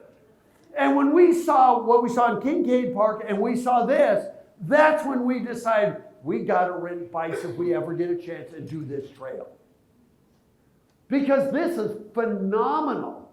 I mean, we were just there. It was busy. It was, you know, and there, of course, now we see Coastal Trail. Tony Knowles went away. I don't know where he went. And but at least we now think it's all the same trail. And there we said, there's Sullivan Park over there. I have no idea how you would get over there. To this day, no wayfinding. And it's not in the system. And so there it is. So while we're out there, we did go into Midtown. I didn't take a lot of photos because it's all the big box. It's, you know, the malls. There was restaurants. We ate there. We did go into the university, the district, the hospital district. And there it is. But we don't know, is that considered part of Midtown? I don't know. But to us, it's like, okay, we found it. It was cool. We had that. There was no real wayfinding to anything in this district. There's some wayfinding, you know, once you get on the campus, that will tell you where things are. But it looked like a great campus.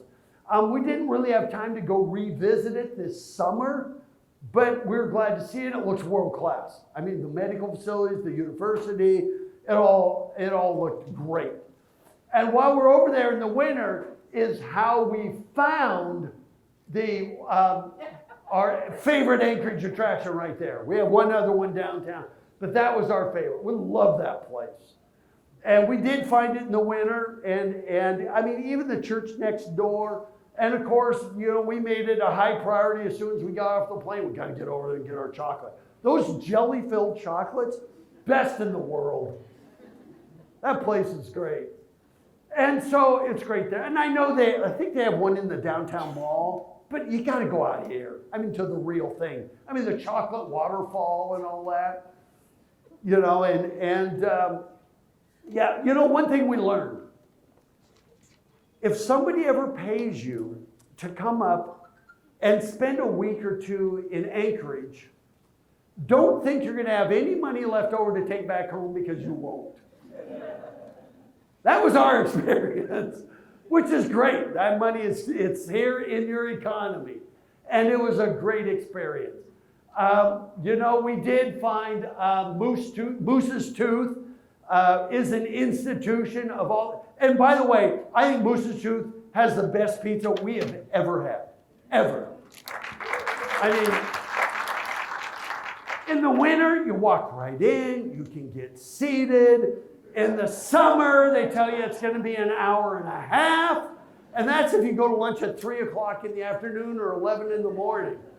You know, but busy.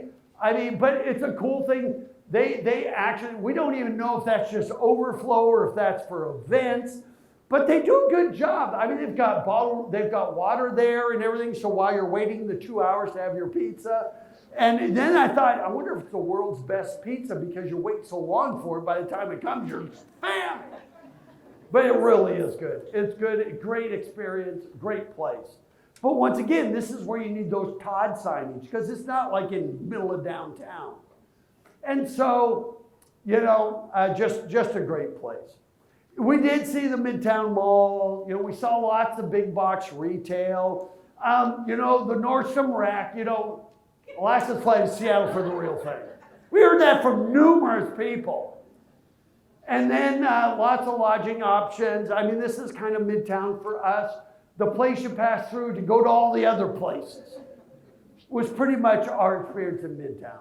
Access to the airport, etc. You know, and of course we went to all the malls we could find, and I didn't photograph them all because you know what, when we come into Anchorage, we're looking for what's unique to you. So no offense to the malls, but we really tried to stick to the unique places that were you. You know, and I got to tell you, in the winter, I mean, we were glad to see this. You know, that there was a place you could just go get groceries or some little things to have with you. We did eat at Mexican while we were there, and since we're from Phoenix, we really appreciated putting out the Sororos, which seemed a little odd in Anchorage, but it is a Mexican restaurant. And that was great. Finally, we're to downtown. Now, with downtown, once again, we started at the Visitor Information Center. This, of course, is closed in the winter. We went right over here. The people are extraordinarily helpful. We just had a great time in there. And one thing, Advantage Winter, nobody's there. I mean, we've got to spend like half an hour with his family actually owns the trolley system. But he was telling us not just selling us on what they do, but the lady right back there was helping us. I mean, we were like, wow, we feel like royalty with all this help and everything. In the summer, the line goes outside, you know, and so that's an advantage to come in the winter. Inside this hotel, that was amazing. You're right by the concierge area. I can't even imagine how long it took. You know, we were here when they started taking it down in January, but that was pretty amazing, that big display. I thought, wow. And by the way, inside this hotel is some of the best galleries in all of Anchorage. You know, and they're doing everything they can to let people know that once you come in this hotel, there's more than just the hotel. Of course, we went into the mall in the winter. You know, it's nice walking around, not a lot of people everywhere. You know, and most visitors, you know, but if we're going to live here, these things are important to us. Seeing the skating rink, I thought was great. It's a nice amenity to have somebody living here. We saw this in the winter, which we thought was so cool. If you told me how to get there, I can't remember if you go down L Street or one of these streets is how you find it. We tried to re-find it. We didn't know whether the little cubbies were still there or not, the little igloo, so to speak. But we walked all over downtown in January. We had no issues. The sidewalks were pretty well maintained. We saw signs like this, which we thought were great, helping us sell about the people, the native people of Alaska. Summer, still great, beautiful. I mean, I just love the beautification in the summer. And of course, we did take the trolley. And of course, we did have Alice, who is the best tour guide on the planet. Not only does she have a lot of humor, she dances and sings. I mean, I would tell everybody, wait till the trolley with Alice on it. I mean, she really was a delight. And I think she teaches kids, you know, in school. And of course, she took us over to Earthquake Park, and you know, I kind of shared that experience. took us over to Lake Hood, and then took us over to the school where the class of 1971 wanted to put the year on it, and the principal said, no way. So they talked to the artist, and they found a way to sneak it in there. Do you see the 71? Yeah, that was a good year. I'm really dating myself. That's the year I graduated. So that was great. Good class of 71. Now, and we did go to Ulu Factory, which is, am I pronouncing it right? Ulu? Okay. And we did go to the Anchorage Museum, which is world class. It is just absolutely fantastic. However, try to find parking for this place. All the street parking on all four sides say no parking. So we had to park across the street in a parking lot that had this much snow and it was not plowed. It's like, really? The museum's open in the winter and you're making us trudge across like a 4-lane highway and park in a parking lot that had not been cleared. And so that was a little bit like, come on, don't do that to us. So there's just some advice for people that are here in the winter. It is fantastic. I just can't say enough nice things about that museum. Then we went, of course, to our other favorite place, Cabin Fever. That place is fantastic. Well merchandise. They don't have stuff that's made in China. You know, we always try to avoid the places that are all the cheesy souvenirs to get some things that are authentic. They do a great job. Really nice people in there. Just great. So now, we talked about identifying your districts. We talked about wayfinding. In downtown,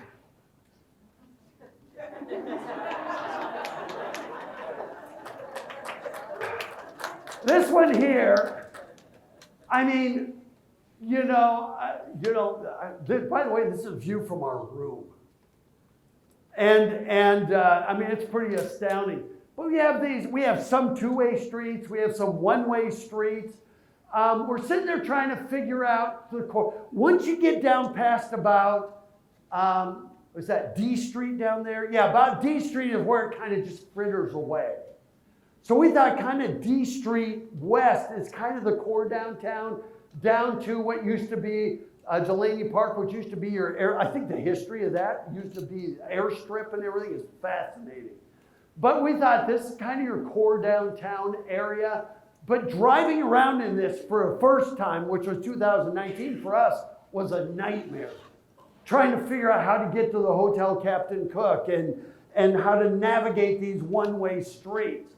And so we thought, you know what? These are both one-ways. They should be turned back to two-way streets, in our opinion. Now, we haven't done the research, and I know that there's going to be a traffic engineering study going on, which we just learned about this morning, that will just, because you've got to get people from the Port District down to heading towards Whittier and down that way.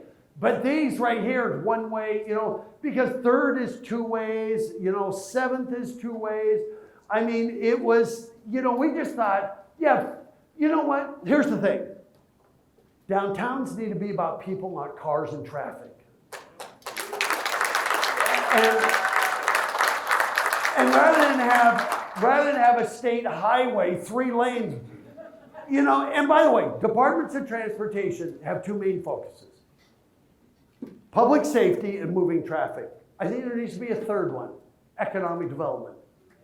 Because congestion is a downtown's very best friend. You want people coming to downtown, not through downtown. And so if you turn these into, rather than have 3 lanes, you'd have 1 lane each direction. That would even let you do angle-in parking on one side. How many of you really look forward to parallel parking? Go ahead, raise your hands. See, we're teaching cars how to parallel park themselves now. And so, a couple of things. Look at this. Angle-in parking, studies have shown angle-in parking will increase retail sales by 20%, and it gives you a 1/3 more parking spaces. We'd rather see you narrow the streets, create angle-in parking. And by the way, people say, yeah, but it's dangerous when they back up. No, it slows people down. Cars have reverse lights on them. That's a legality now. We'll see a car backing up and we will slow down for it. We have to slow down for people that are parallel parking anyway.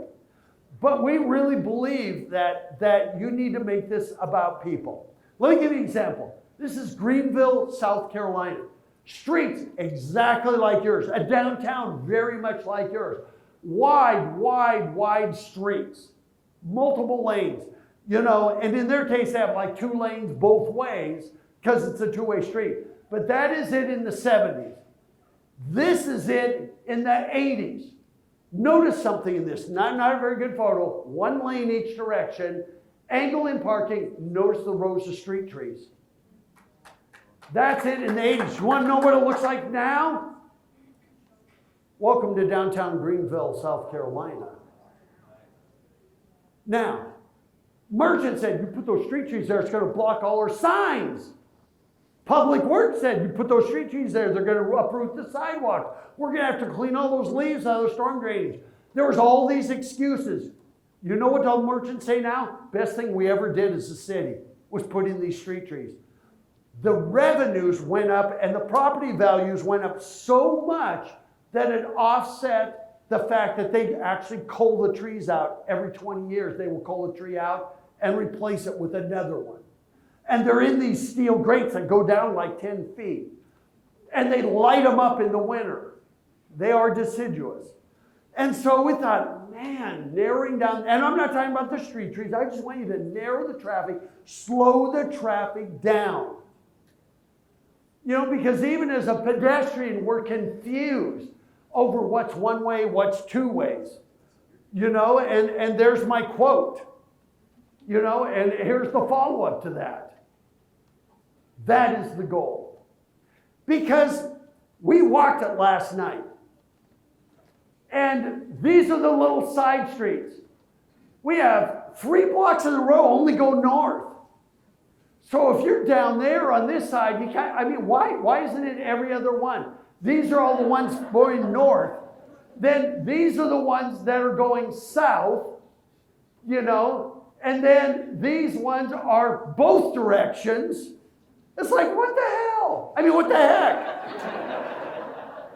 And then, so now we got some that are 2. I mean, why is that 1 block? Now, I understand that's right next to the hotel. That's a really narrow street. That one I would keep 1 way, right outside the doors. But then we want to add to the confusion. This is, I think, is that 3rd up there? Going both ways, but I think when it comes down to L Street, doesn't it turn into 1 way? It's like, ah! And then, okay, so that one's 2 ways. Then we got 1 way that way. Then we got 1 way that way. And then we've got both ways again this way. And then I think it's both ways that way. I mean, there's no way you can figure this stuff out. It's just confusing as heck. And you know, in the old days, if we do 1 way this way and make them go 1 way this way, it'll revitalize that other way. That was a big experiment back in the 70s. It didn't work. But I want you to make it easy for people to get to their hotels, to their lodging, to all their places they're going. And this is hard to figure out. So I would convert these, at least these, to 2-way streets. Even if you say, well, we can't do 5th and 6th, but maybe we could make these a little easier. I don't know why you wouldn't. And by the way, there is a cost. I mean, mainly it's striping. But you do have traffic lights that all of a sudden have to have both directions. So I understand there's a cost, but I want you to think about doing this. I just really want you to try to make this more about people, less about traffic, and for those that are driving, make it easier for them to get around. And that's the whole point of this. So I didn't mean to do this twice here. Let me get through all that. And so I think that's really important. So if you could do this, that would be fantastic. And what did I put up there? You know, take control back from, oh yeah, the state controls some of these streets. I take it back. You need to be in charge of your own destiny. I know that comes with probably an added cost of snow removal. I don't know what else. But I got to tell you, there are some sidewalks downtown that I'm surprised you haven't been sued over. And they're on the state-controlled streets. No offense, this is why they'll never invite me back to Juneau. But number 4, beautification. Curbside beautification is outstanding. I think the city does these. I always say the city should do the curbside, downtown partnership and retail should do the facade side, public-private partnership. I think these are outstanding. They're beautiful. I mean, the hanging baskets are beautiful. Some businesses absolutely get it, and they're mainly over here. This is Snow City in the winter. It's still colorful. We got yellow benches, blue benches, colorful snowflakes. I mean, that's in the winter. You know, I mean, it looks great even in the middle of the winter. They have beautification, you know, and it's a great place. I mean, this is it in the summer. Doesn't it make you want to go hang out there? I don't know. It seems that the first, you know, 1 block west of this hotel, it's fantastic. You start heading east and it just kind of flitters away as far as facade side beautification. I think they do fantastic. Go right around the corner. I mean, even Pablo's Bike Rentals, how gorgeous is that? Look what they did. I just think this is fabulous. And so I think it just makes you want to go there. I mean, that's a place I'd want to rent a bike from because it just looks like a great place. I mean, I love color. Last time I was here, I gave people a bad time about why is all the downtown brown, beige, and gray. On a dreary day, you can't tell the buildings from the sky. You know, and so, but here, love the color. And that's even across the street. You know, and people don't even know that you have this right here. It's a block away. You know, I mean, that's fantastic. So we went over there. We thought, this must be where the coastal trail starts and ends. Because we remember seeing some ramps and everything. I mean, there they are. They must go down to the coastal trail. And then we see this, closed for this season. Well, when the heck is the season it's open? Well, we understood afterwards that we had a homeless problem there, and that's why this is closed. But I thought, man, what a shame. Because that looked like it would be a great walk down the water. And right across the street. Why is this section of town so much prettier than parts of downtown? I mean, and there are parts of downtown that are gorgeous. You know, I mean, it's just fabulous. This is at the Visitor Center. I'm so glad they do this. I mean, it's just, I know this was a lot of work, but it's like they're posing for us. And I mean, I wish you had these all over downtown. I think that would be so awesome. That Native American, those, they're incredible. I'd love to see 30, 40 of them. You know, you could use beautification. I mean, this is over at Town Square Park. You know, the convention, the old convention center in front, I don't know what's in there. I know community development's in there. But in the front of that, there is not a stick of beautification. You just see this 1970s building. There's nothing to soften the transition between facade and sidewalk. And that's what we're talking about. I think the city does a great job. I mean, 49th State, we try to eat there like 5 times, and every time we go there, whether it's at 5 o'clock at night or 10 o'clock at night, it's a 2-hour wait. So I'm glad they're really ultra successful. I love what they did to add some color and some life to it. You know, and some of the businesses do a great job. This is Bruin's restaurant over at the Hilton. I mean, nice having the planters there. This is right downtown. I think it's absolutely stunning. So there are some places that do great. But then there are other ones. I mean, they have some flower benches or some flower pots right up there, window pots. It'd be nice if there was something also along the sidewalk. You know, places like this. I think it's beautiful. So some do a really good job, and others do really nothing. There's the Glen Alps Trailhead. Yeah. And I mean, even the tiny gallery, I took that picture, it was out of focus, but every day they put the chairs out there. It's not a restaurant, it's a tiny little gallery. But then at night, I mean, they have some color there. I love the tiles, the blue. it helps it stand out because it's such a small, cute little place. So I want to take you on a side trip to Laverne, Minnesota. Get lots of snow, lots of weather, lake effect snow, a town of 5,000.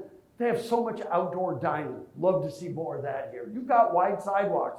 Not much in the way of outdoor dining. I don't know whether it's not allowed. It should be. Downtown is about people, not cars. Remember that. But this is in Laverne. The little window baskets, and they got the little rocking chair there. I mean, these are in front of retail shops. That's not a restaurant. It's a retail shop. And so there's no reason why merchants should be doing this. You know, and that's what was kind of missing. It's like the merchants don't do much to pull us in their doors. Yet a little town of Laverne, Minnesota does a great job. You know, we do love the fact that you took the trash cans and utility boxes and turned them into art. That's fantastic. We love the barrels along the wall right there.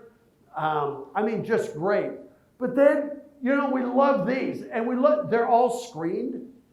And we thought, well, that's so cool. They had to screen those birch trees so the moose wouldn't be downtown eating them. Then some local said that's to keep our people away from destroying our trees. I don't know which is true. I like the myth. It's to keep the moose from eating the trees. Or the deer wandering downtown. Do you ever have moose downtown? Yeah, see? So, but I thought they're beautiful. They're really great. Now this little spot kind of had me troubled when you see a sign that says the Alaska Experience and we have homeless people sleeping underneath the sign. And they have to hose off the sidewalk. That's not very good. And I just kept going, I don't know if this is tragic. I don't know whether it's sad. I don't know whether it's funny to call the Alaska Experience and that's where you're sleeping. That was a little bit troubling. But this building and the yellow one next door, both were, for us, were like, I can't figure out what these are, what's in them, whether they're worth going into. And if you see a lot of homeless people camping out here, you're not going to go inside either. And that's unfortunate for whoever owns the building. And we never saw that I don't remember seeing it in 2019. I didn't remember seeing it in the winter. I don't know where they go in the winter. We didn't see the problem in the winter, but we sure saw it this week. The day when I took this picture, I had to go down a couple of places to see the people sleeping there. But city, downtown. In this case, the downtown partnership, would do that. And we love, that's the public-private partnership. So once again, incredible. No beautification on that side whatsoever. We believe businesses should have 24 to 30 inches outside to extend window display exterior spaces, to put out benches, to put out pots. Some cities don't allow it. You should. If you don't, you need to change ordinances. Because it still leaves room for ADA access in most cases. And some places do a great job. But I want to show you one example. This is in Neenah, Wisconsin. This is before. You can see there's street trees and everything on the curbside down there. Before, after. The retail sales in those shops went up 32%, just going from this to that. 70% of first-time sales come from curb appeal. Have you ever said these words? That looks like a nice place to eat. We do. We judge the book by the cover. So all these places need to have curb appeal. Now, you can do what they did in Fredericksburg, Texas. Fredericksburg, Texas has, their downtown is like a mile long, and they all got together. One of the people got together and said, you know what? We want to put pots and planters and benches all the way up and down the street. And so they asked every business for handouts. They raised about $4,000. Some people gave $20. Some people gave $400. I think the average was like $60. They went out to a nursery in the off season, like in October, and said, we'll take all the pots, all the planters you have, as long as they're 20 inches or bigger. We don't want little ones. 20 inches or bigger. And so they got a flatbed truck they brought, and they didn't care if they had chips in them or cracks in them. They did a rubber coating on the inside. They brought them all, set them in a side street, and said, merchants, help yourselves. And they would go grab them, they line them up in front of their shops. Then they brought in a truckload of topsoil and some river rock, and they hired school kids, cheerleaders, band, football, any Boy Scouts, Girl Scouts, any youth group that was trying to raise money, and said, what we want you to do is put gravel in the bottom of every one of these pots, put a circular square of landscape fabric, then fill them full of topsoil. They did that. They never had one case of vandalism because kids protect things they take ownership of. And in the winter, they just put in dried boughs. They put in pinwheels. They did whatever. So this is downtown. This is even a shop class actually made these planters in downtown Fredericksburg. And so they just lined the street with these. And they planted them the next spring, mainly with evergreens. This woman took these 2 pots. So she put evergreens. And they do have deer walking down the street in their downtown. And so they just lined the entire street down there. And guess what? It has the highest retail sales per capita of any city in the state of Texas. Because it was beautiful and wanted to hang out downtown. I mean, that's what you need to do. And then, by the way, what they do is the Downtown Partnership actually maintains them. So you buy them, you plant them, and they maintain them. They have like a little John Deere tractor and 500 gallons of water.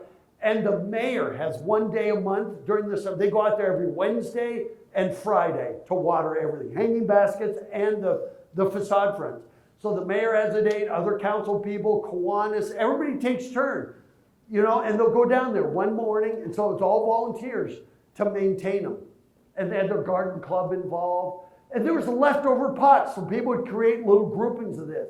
Now, the combination of blade signs, I'm going to get to that. Pots, does it make you want to walk in that gallery? That is the power of curb appeal. I mean, just doing that. And that is what is missing in some of your great shops. I mean, you got great murals on the side, it's a great little shop, but from the front, doesn't look that great. We judge the book by the cover. And by the way, what do you see in this photo?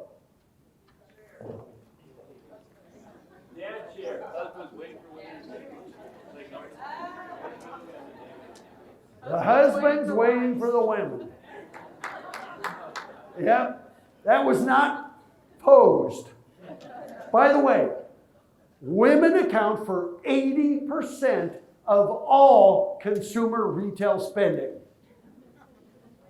I'm waiting. Usually there's a guy in the audience that has to pipe up and say, that's all. It's actually a true fact. What makes people feel safe is beautification. Downtown needs to cater to women. It needs to look nice. It needs to look inviting. Because you have a reputation of it's not safe. You have the second highest rate of violent crime of any state in the country. And granted, that may not be in downtown Anchorage. We were never scared. But the prettier you make it, the more inviting you make it, the more it dispels that rumor or the fact that that's not what you'll find right here. I have 2 words for you. Think benches. There's Jane, my wife. She's way back there in the corner. By the way, you cannot do an assessment like this without a woman. Because I look at infrastructure, right? Guys, we tend to look for wayfinding, parking. We look at those things. She's looking for the experience. Does she feel safe? Does she feel welcome? Is this a shop she want to walk into?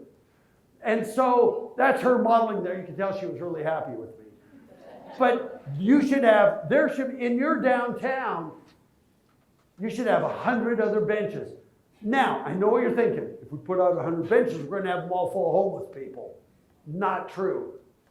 If you put out 100 benches, you might have 3 or 4 with homeless people in them. But if you had 96 of them with regular people there, it wholly dispels. You know what I mean? It's just they're the minority, not the majority. But downtown should be full of benches. And they should always be at the facade facing out. Just like we have at home, a front porch, you put swings out there or chairs, makes your home feel welcoming. It's the same with downtown merchants. And you need to do this because we see guys sitting out there like this in downtown Anchorage waiting for their wives to come out. There's no place for them to sit. If you would give them a place to sit, their wives can spend twice as much money. And I'm not trying to be facetious with that, but it's really true, benches. And they don't all have to be cookie cutter. Right here, there should be 2 benches in between those. It would just finish it off and make it seem welcoming. It's a great shot.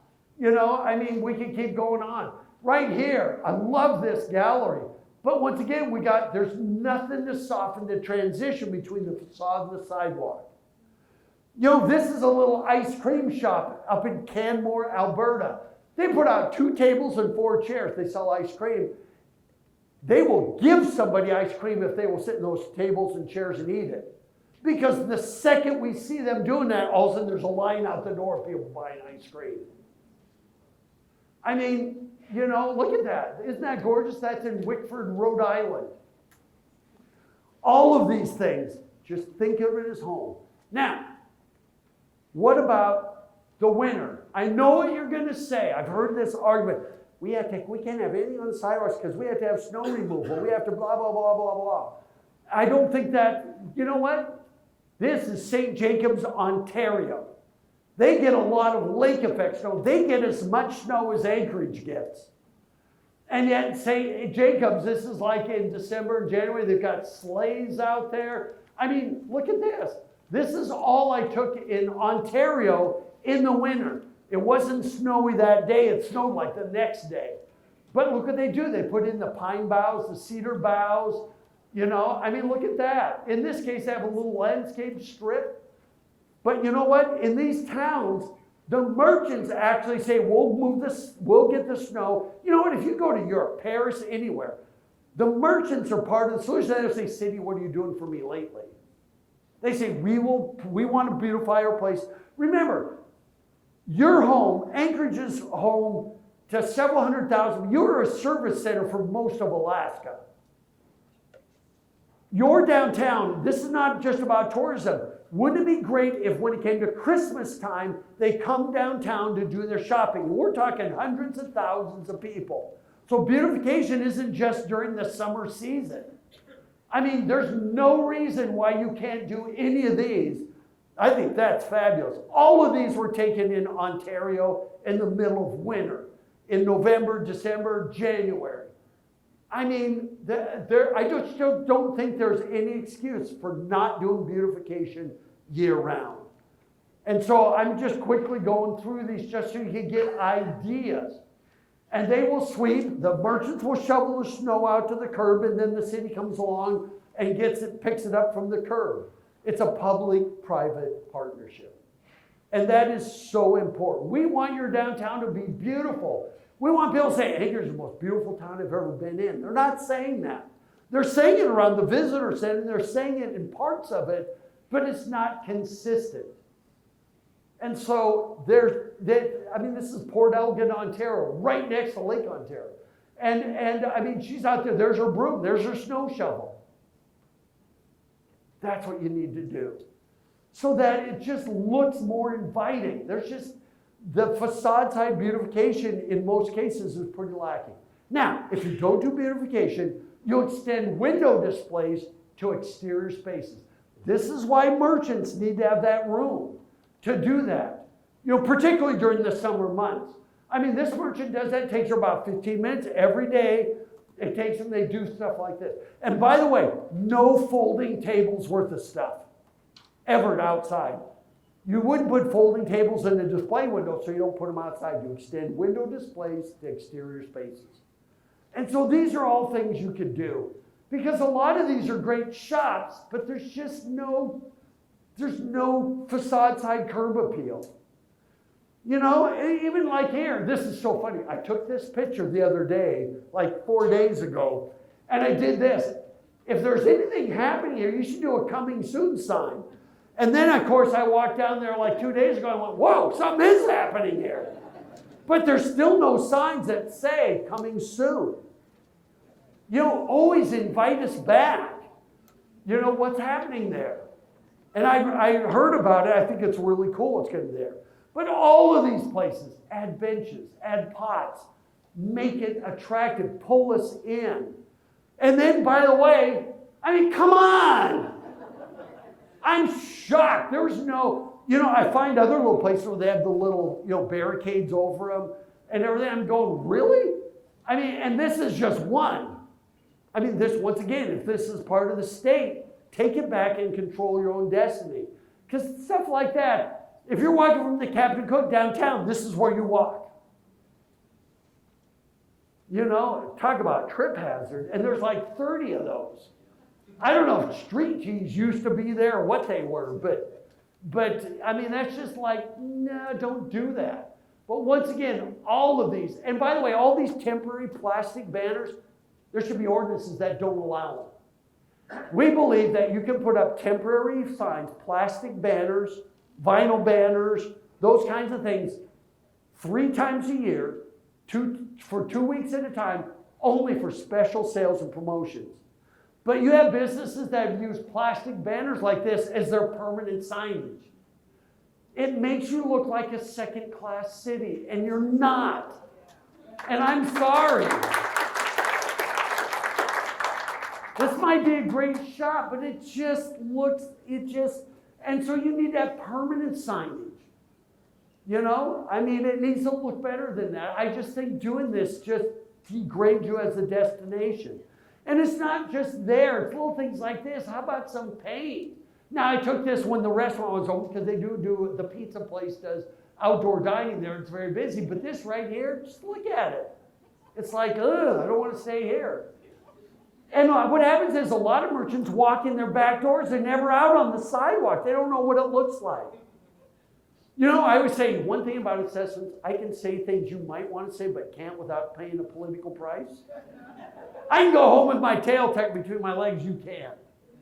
But, I mean, I'm just trying to be honest with you. I think this is a great shop, and I criticized them 3 years ago because the sign looks like it hasn't been touched since 1965. And so I just think someone downtown does a fantastic job, but a lot of it is just empty space. That's just doesn't make you want to walk down there from these hotels, from the Hilton, from all these downtown hotels. So the next one, blade signs. Now, these are blade signs. By the way, blade signs, when we're driving down the street or walking down the street, we see signs that are perpendicular to us. We're not going to walk out in the middle of your street and say, oh, that's the name of that shop. And so doing blade signs, by the way, this is Leavenworth, Washington.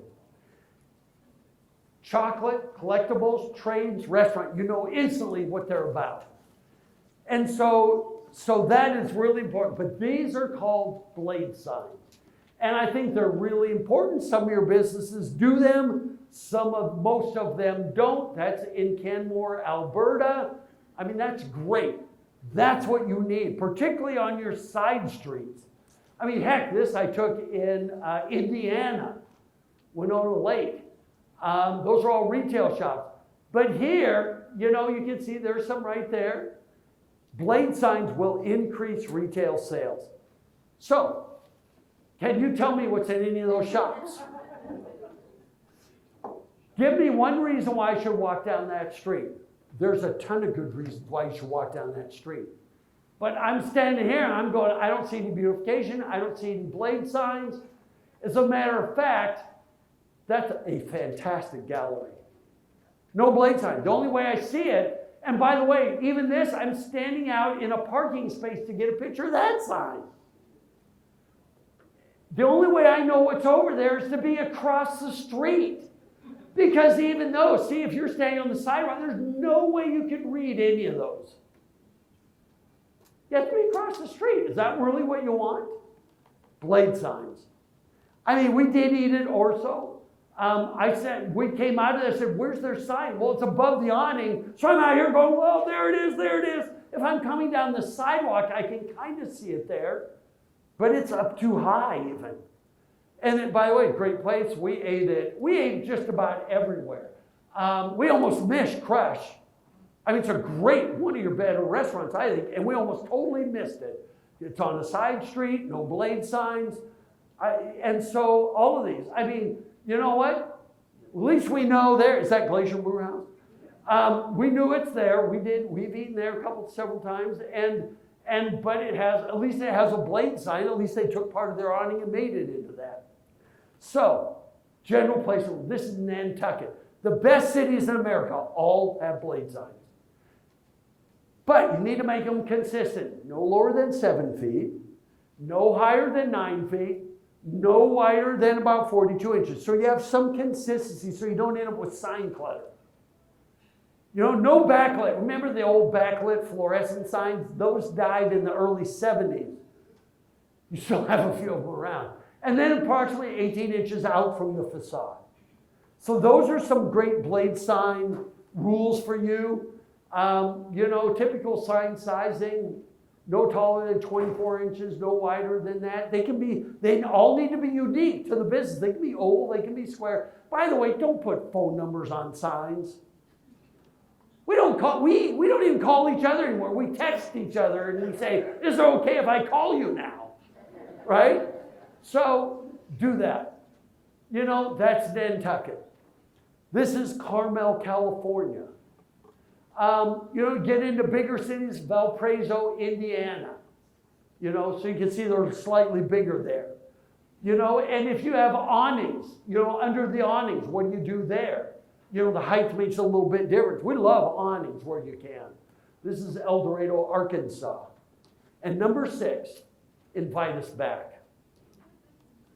One of the things I would love to see is we were on Sunday, I can't remember if that's the day we're down in Girdwood or anything. We came back downtown at about 4 o'clock. They were already packing this up. At 4 o'clock, it's supposed to be till 5, but at 4 o'clock, they're like, oh, we're already out of here. But we had no idea this was going to happen on Sunday. We had no idea. And so I thought, man, you need to, if there was 2 places you could put things happening downtown, I'd put one by the visitor center in front of the old City Hall. I put one there. I put one in Town Square Park, and I would just say, coming this week or coming this month, invite us back. Because we would have come back just to do this. But we got there at the tail end when they were all packing up. And it was like, no, we really want to do this. And it was the same with some of the other markets. We love the fact that you close off the street. We love the fact that it's not asphalt, it's tile. Saw the beer garden there. I mean, we just thought, man, it's too bad we missed that. And then we're here and they're all packing it up. And so that was really too bad. Because they put this out 11 to 5, Sundays, May 26th. I wish I would have known that. I wish we would have known that in advance. So if you just did a reader board, you can even have manual slots that you put things in. It doesn't have to be electronic. But you know what? You have, I think there's movies for, well, even, and it doesn't have to be things happening at Town Square Park or near the visitor center. It could be other commercial things like Aurora. I don't know if this is a good film or not. It might be awesome. We've always wanted to see the Northern Lights, and maybe we'll see them in film, but it looks showing 10 to 8. Sidney Lawrence Theater. We don't know if this was in front of the theater. There was no real signs for it. But it could be other things that are happening. Entertainment at a concert venue or at a restaurant. But things that are happening in downtown. Always invite us back. And number 7, activate your downtown.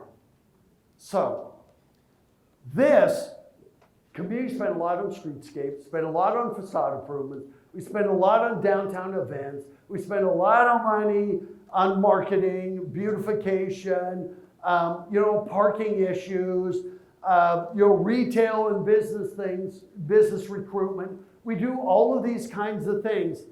And the missing ingredient is programming. Downtown needs to be programmed. It needs to be activities, not just events. I mean, you know what? Look at that. If you had a stand of hula hoops downtown, people would be taking so many not selfies, but they have people taking pictures of them doing hula hoop. Did you know you can buy a rack full of hula hoops for $200? I mean, activities.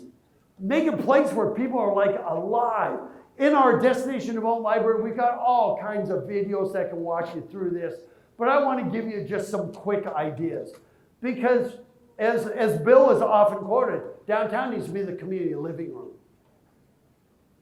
You know, it needs to be the place where people that live in the outskirts said, they say, I wonder what's going on downtown this week or this weekend. It needs to be your place to hang out. If I was you, I would take all of this, I would turn it into paver stones. I would flatten out with paver stones. I would put raised planters. I would put benches in there. I would make this, rather than a pretty lawn area, I'd make it an activity center. You know, I mean, it's, you know, people are already trampling the grass, and you got to deal with it. It gets mushy if it gets wet. If you did paver stones there, it would be fantastic. Notice you have vendors on the sidewalk. When you have vendors on, wouldn't it be great if you had paver stones? They can be back in here so that we can squeeze by. I mean, that whole thing should be an activity center, not just a pretty lawn area. And we love having those vendors there. But all of this, that's what I would do. That wouldn't be that expensive. Can you imagine if that was full of this? And we could grab those reindeer hot dogs, and we could grab ice cream from shops, and we could even grab to-go lunches and just hang out there. And so that's one place. Of course, Town Square Park is also another one.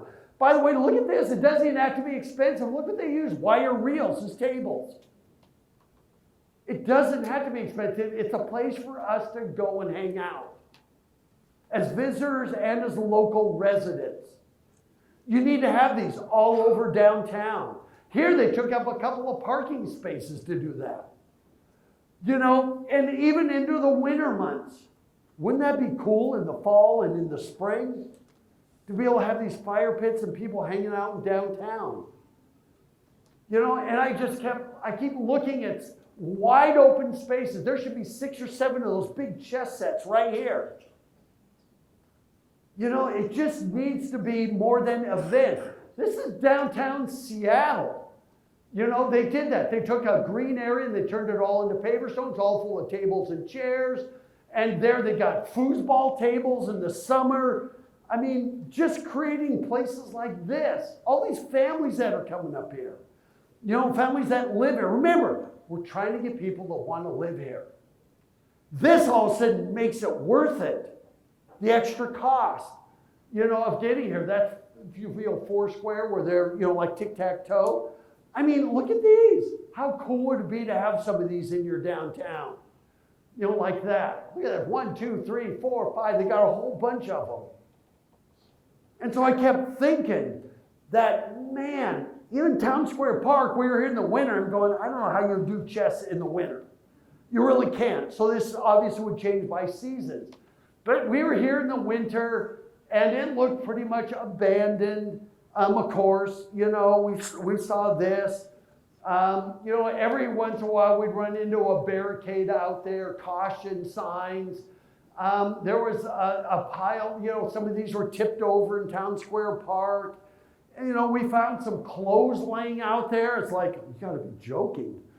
I don't know who was stripping off their clothes in 15-degree weather, but I mean, just, you know, we're just going, man, maybe you can make this a year-round activity center.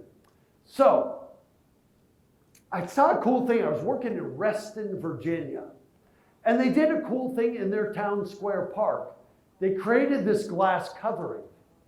That's it in the summer. They will do garden shows in there. The lawn in there is just temporary. They can actually lift it up and take it out. It is real lawn, but they'll clear that out and they'll do wedding shows. They've got fire pits. You know, they've got restaurants wrapped around it. But what's really cool is that here they are getting ready for the winter.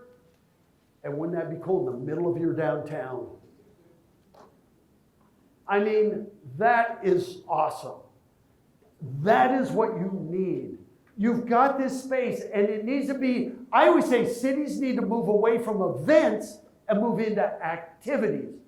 If you want your downtown to be successful, you need activities downtown 250 days a year. Merchants can't make it by putting events downtown 30 days a year. See what I mean? So you need activities, not events. You can't do 250 days worth of events. It takes you all year to plan one event. But you have all these great, like Jenga blocks there. I think that is so awesome. You need to have more of those. And they make big, tall Jenga block sets. And I just keep seeing all this empty space. It's beautiful space. And for the most part, there's nothing going on it. I'll give you one good example. This is Rapid City, South Dakota, population about 85,000. They took a 1 acre parking lot and they turned it into Main Street Square. That splash pad is about 1,500 square feet. It operates 120 days of the year. They can shut it off. It's flush mounted.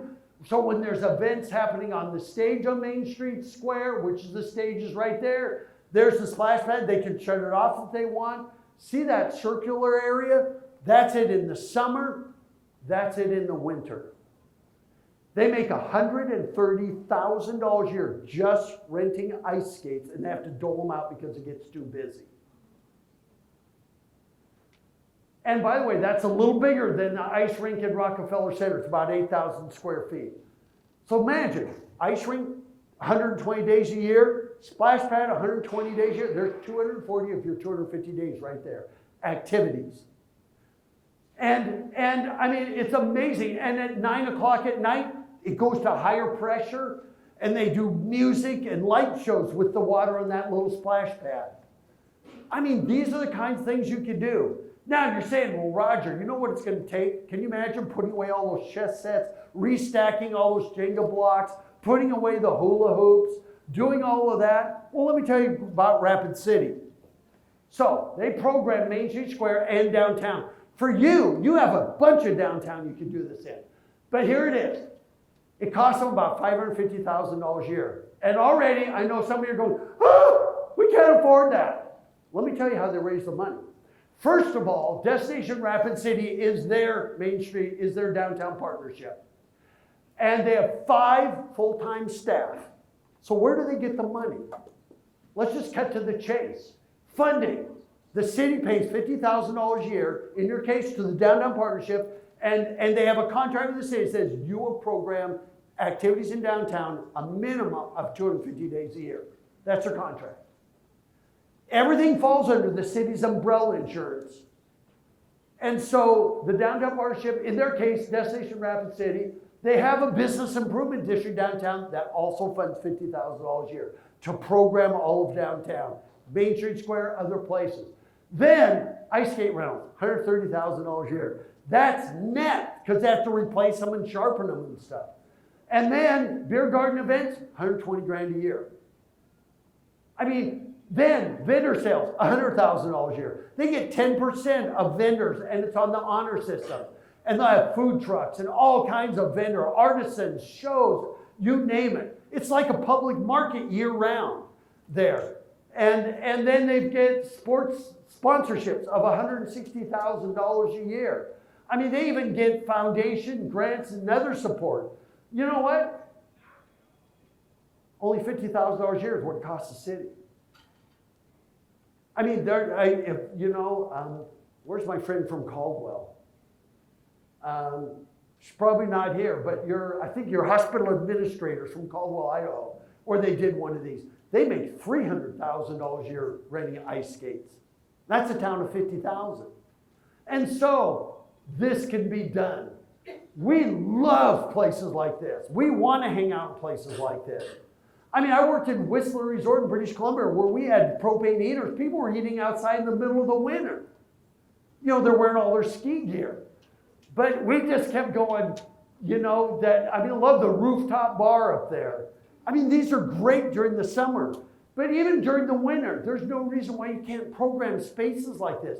You have tons of spaces. You don't need to go build new plazas. You've got that space you can activate. I mean, you've got one vendor there and that's it. If you had tables and chairs out there, people would be hanging out there all day long.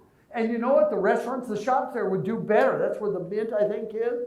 I mean, there's all kinds of places that you could activate. Small places, big spaces. I don't even know what this is or what its fate is or anything. Can never figure it out. But there's all these activity spaces. I don't know if it's private, but even if it's private, activate the space. Turn lemons into lemonade. You know, so here's what you can do. And let me go through this pretty quickly because I'm already running out of time here. But there you go. You can have law firms, oil companies, engineering firms, architects, any business, medical. They can sponsor these. Say, hey, how would you like to sponsor some of these Foursquare? Look, so there it is, $1,250. And you can do some A boards that say today's event, and it needs to change. It always needs to change every couple of weeks. So people go, I wonder what they got downtown this week. Because you're probably not going to have these out there. You might have, well, some of these could probably work in the winter, but some of them might not. There's the big chess sets. You know, you can buy mega chess, 25-inch tall piece, total investment. That's for 4 of those. You know, so these are all great ideas you can bring. Now, yes, you need a storage place. You need to store this stuff somewhere. But then you would bring it out during the summer months. And every couple of weeks, you start changing things out. Bring downtown to life. It will make you a showcase for the entire country. And I guarantee you, it will get you a ton of publicity. There you go. There you go. There's your hula hoops. Yeah, there it is. 3 racks at $190 each, $570. You know how much social media you would get just by doing that by the visitor center this time of year? Oh my gosh. People say Anchorage a whole new life. I love these sponge chairs. You need to have some room around those, but those are pretty wild. You know, and people just sit there and they hang out in them. These are musical instruments that you can have downtown. You know, and you just put them out there. They're out there year round. How cool is that? You know, you could even have these little tents and rent, and you can put them out. And you might have people that do jewelry or ivory or little local entrepreneurs. You can make your downtown a business incubator by putting out these and say, hey, you want to rent one of those? $25 a day or something. And give them a place, you know, where they can sell their wares. This is a portable skate park. These activities should be downtown. I mean, here we are with the beanbag tosses or cornhole set. I mean, these are great. We've even seen some of these things in Indiana. I'll never forget, they have ping pong in the middle of the airport. You know, they do. And so, you know, doing these, there you go, 8 quantity of these. So these are all great ideas. You can probably store all this stuff in a building or a room this size. And then you have 5 people, and then you have volunteers come down, they wear event staff, and they wear t-shirts, and at night, they'll stack things back up, put things in order. And very seldom have we ever seen, in any place we've worked that have done this, have seen vandalism. I love this. That's Imagination Playground. You know, so you saw all those slides full of all that stuff. You want to go buy all of that. There you go. Here's a list of all that stuff. You know what? There it is. We keep going right here. All of this stuff. If you wanted to buy everything you saw, $76,000. There are grants for this. There's foundation money for this. There's community development. This is about community development. You know, and this is about your locals. Everything. Sponsor sandwich boards, a couple $1,000 to promote your sponsors. You know, I mean, how cool is this? You know what? Here's all those hard time costs. And what's interesting, if you did all this is for you developing a plaza or whatever you need, adding up all of these different things. You know, if you had a portable trailer purchase for public restrooms, they make portable public restrooms that are more than just outhouses. And all of that, if you had to do all of that, still be at less than $200,000. Yet I see people go out there and they will spend this kind of money for a ball field. And even if you take away the bleachers, even if you take away the press box, even if you take away all of that stuff, guess which one has a return on investment? And I'm nothing against ball fields, but man, the return on investment of programming downtown is just outstanding. I mean, I just can't tell you how important this is. It does include all that stuff. And so, even small business like Aurora, this is a great gallery. All this empty spaces, even if there was pots there, some chairs, some tables, some umbrellas, It would just pull people in the door because now I don't know when they're open or closed. It's not obvious. You know, you get places like this. I saw last week there was a stage here, and I don't know what this is. Maybe it's privately owned, privately, whatever events go there. I go, why isn't this in the heart of your spending district? You know, I'm not talking about the parking, but the events that take place there. But I also see, you know, there's that. I don't really know what goes on there. We did see even spaces like this. And then finally, my last one. I'm really glad that the hotel let us stay in a really nice room up there because this is the view from. But what I want you to look at the parking lots versus buildings. I mean, it's just your downtown's way too many surface parking lots. I look at this is your downtown. Your ratio of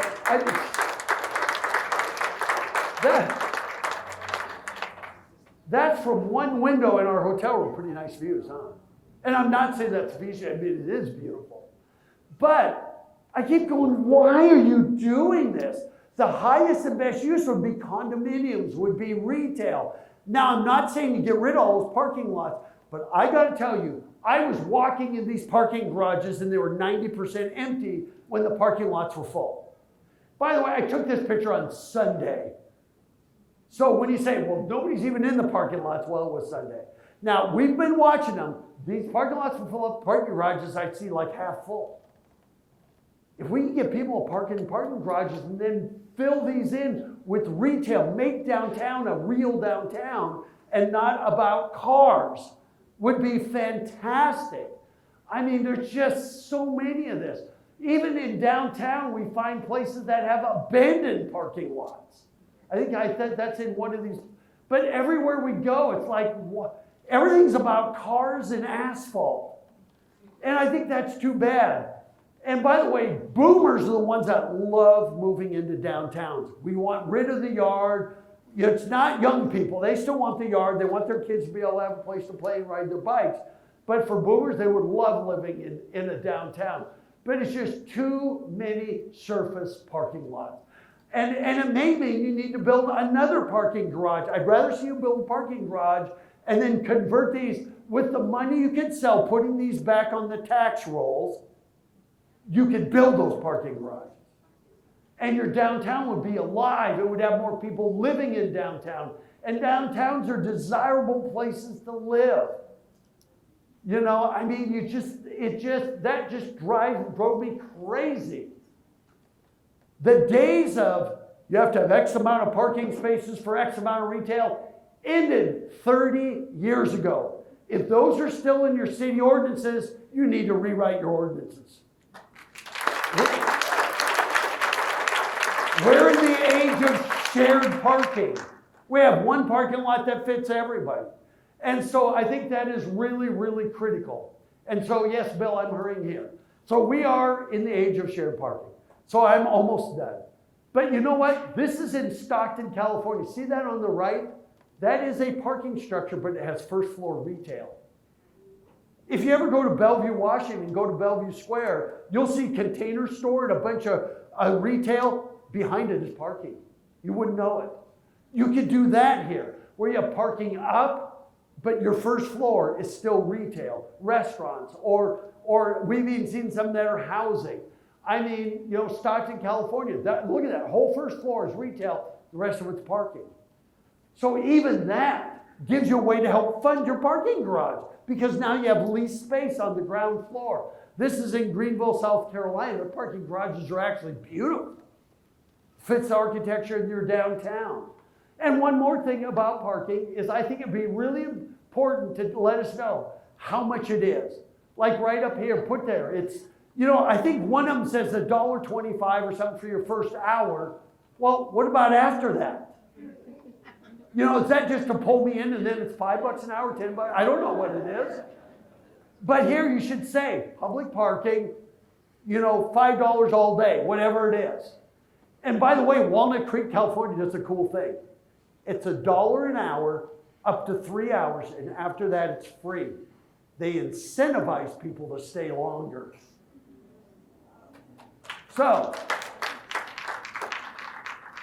so I think that's some easy park right there, and this one does have it down there, right down there, and I think it says $1, first hour, $1.25 or $1.75, and I just thought, man, it needs to be, what's it really going to cost me?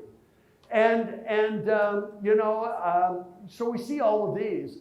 And so the other thing is with this, are your parking garages unsafe? Why do you have that sign there? And on all the parking garages say, downtown security, call this number. It sounds like we're about to have some problems. I've never seen that in any other city, where on your parking garages you have to put in enormous letters how to call security when you have issues. I talked to several people and they all said, yeah, I don't think their parking garages are safe. And they're making it because of that. Just saying. Just saying. And finally, to wrap things up. And if some of you have to go, I understand. We saw the tours out there, thought they were fantastic. I mean, everywhere we went, we loved it. We saw this little flea market, not too sure what to make of it or when it's open or anything about it. I couldn't really quite figure it out. The gentleman right there. We were walking downtown. This is right in front of the visitor center. He is yelling profanities at everybody. The top of his lungs, yelling profanity. Walking up and down the street, just yelling at people, and they're sitting there like this. I even went up to a couple of guys that were standing there and said, so, what do you think of Anchorage? He says, well, I thought a lot of it until then. One person can ruin the entire city in a person's mind. Now, quite frankly, this person should have been arrested. Now, we didn't experience panhandling. We did see homelessness. But when somebody is yelling profanities at you for no reason, that is now you're breaking the law. And I almost went over to the police station saying, you got to get this guy off the street, even if it's for a couple of hours. And he let me take his picture, which I was surprised. But I got to tell you that, I'm just telling you, these are those little things that one person can ruin an entire experience. And you know what happens is with social media, they're quick to post the negative stuff more than they are the positive stuff. So this guy, I don't know whether it's drugs, he might have mental capacities. I'm not trying to trash a human being, but what I'm trying to do is make this a better place for everybody to spend time. And so sometimes you have to be a little bit heavy-handed, particularly when you're right in the middle of the visitor center there. Right where all the tourists tend to gather. This we love, we think it's cool. When we went down to Ship Creek, we weren't sure whether this is the actual train depot or whether this one is, because it's not really clear. There's no real signs. And one of our things is to do the Alaska Railroad, one of our bucket lists. We love that Alice told us that there's no snow catchers on there. This is to nudge the moose off the tracks. I don't know whether that's true or not, but we did go down to Ship Creek, and it is Ship Creek, right? No S on the end? Because I've been saying Ship's Creek for a long time, which sounds like the TV show Schitt's Creek. That's a TV show. And so anyway, we did go down there in the winter. It's a beautiful spot. And we didn't know why this was closed in the winter. People were just lifting up the gate and snowshoeing under it anyway. But we did go down there this last week for the combat fishing. That's what Alice called it, where there's so many people down there fishing. I mean, we wanted to try it. They're just lining up shoulder to shoulder. We're standing on the bridge going, there's a pink, toss it over here. We're on the bridge trying to tell them where the fish were because we could see them down there. And it would be great if you had more information. But once again, here's what you do. You tell us about the project, not the experience. Because we saw this. All these fish are there. I'm like, I should go tell those fishermen just come up here with a net. There they all lined up. But we don't know what's fishing and what. We don't even know why all the fish are right there. Is that a fish ladder? Or is it just a dam? Why are all the fish right there and they're not down the street? You know what I mean? There's no information. So I even thought, man, you could look here, they've got these gates here, and I don't know if that's just for the dam. I don't know where the fish could jump up in there. And so with that, tell us, what are we seeing here? Why are the fish right there? And we did see on the other side of the dam, there was no fishing allowed. But on that side, why aren't they just standing right there? That's like no sport at all. But those, once again, tell us, what are we seeing? Tell us about the salmon runs. So where do you go from here? Find them. Where do you go from here? We want you to create a destination Anchorage team. That would be community development, economic development, the city, of course, downtown partnership, visit Anchorage. Your stakeholder organization should get together and all work together on wayfinding, on all these issues, rather than this organization's working on that, this organization's working on that, because I've talked to numerous organizations, they all say we want wayfinding, they're all doing their own thing. This is that one team. And when we say destination, we're talking about as a place to live, a place to work, a place to invest in, and a place to visit. Because remember, if you don't hang out in your downtown, neither will visitors. They go where you go. So, you go through these. There's 77 of them. A lot of them are just private business, little things private business do. This is about making something happen. You know what? If you end up saying, we need somebody to help us do a programming plan, let me know. But other than that, there's your list. This is not rocket science. Yeah, you'll have to hire somebody like Corbin to do a wayfinding system. You know, there are federal grants for that. And amazing people don't just happen. They are here. So, what do you do first? I get those reader boards. You can do that in the next month. They don't have to be expensive. Let us know what's happening here in August, September, October. Let us know when Iditarod is. Maybe we'll make a special flight up here for the festival. You know, I mean, blade sign program, that you can do right now. Create a buying co-op. Facade, all this stuff you can do in the next 90 days. There's 3 of the 8 right there. You know, parking lot infill. This would be ongoing. And then one-way streets back to two-way. So that wayfinding, that's in yellow because it's the #1 priority. It doesn't mean it's priority number 6. This is just getting things to happen now. Don't wait. You know, so this is kind of in order. Let's get this we can do now, this we can do now, this we can do now. If you want to see it by year, invite us back. You can do that right now in 2022. I mean, right now, you can do these 3. There's nothing stopping you. If there are ordinances that say businesses are not allowed to have that 30 inches out in front of their space, then maybe we need to rewrite some ordinances. But that you can do right now. And then next year, you're going to do engineering study, you're going to start working on that. And you need your one-way streets, you need to solve that when you do your wayfinding. Because your wayfinding could be different depending on where signs are placed based on one-way or two-way streets. But remember that 90% of what you have to offer for wayfinding is not in downtown. Downtown is really going to be more about pedestrian wayfinding, which doesn't take into consideration, when you're a pedestrian, you don't care what's one way or two ways. And so those things, I mean, all this could be done next year. All of it. There's nothing, there's tons of federal grant money. I'm not sure about, you need to do a programming plan for downtown. But other than that, there's no reason why these couldn't be done next year. I mean, this ongoing, all of these things are going to be ongoing. It can happen. And I got to tell you, and finally in closing, the food scene in Anchorage is as good as anywhere we've been on earth. And we've been in dozens of countries, in thousands of cities. And I'm not just talking about the seafood. I'm talking about your Thai, your ethnic foods. It is as good as anywhere we've been. I was shocked when I went to TripAdvisor and it said you had 385 restaurants. That's pretty outstanding for a city of this size. I mean, it is as good as anywhere. I stole that photo from Visit Anchorage, thank you very much. And then the recreation here, world class. World class. I can't even think of a better place we've been on earth that has the recreation you have. And I'm talking within 45 minutes of Anchorage. Doesn't all have to be down in the Kenai or the Inside Passage. You're the home base for the best fishing in the world, not just Ship Creek.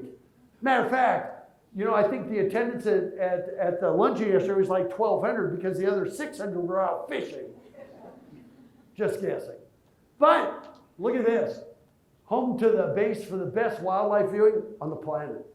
I mean, it's just, think about where you're at. Sometimes maybe you take it for granted. Largest, busiest floatplane base in the world.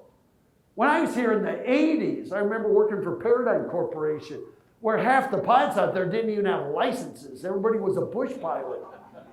You know, it was crazy. But stunning beauty around every single corner. Even in the winter, I gotta tell you, it was beautiful. Some of the best world-class performing visual arts. I mean, what you have here is really, really amazing. You know, I gotta say something that I'm about ready to semi-retire. Yesterday's keynote was my last one. I left there, went back to the hotel room and started to cry. I went, that was it. But I'm so glad I got to do it in Anchorage. And I mean, this place, your galleries, I just want you to realize what all you have. I think if people around the world and in the lower 48 could see that the winters here are actually pretty amazing. They might be a little long, they might get a little tiresome, but even the recreation does not stop. It's just, I can't imagine why Anchorage wouldn't be worth the extra cost for somebody to come and visit. And if you visit, you need to come here multiple times or for a month, not 3 days. And so with what you have, I think it is absolutely amazing. And with that, I am finally done. Whew! Thank you.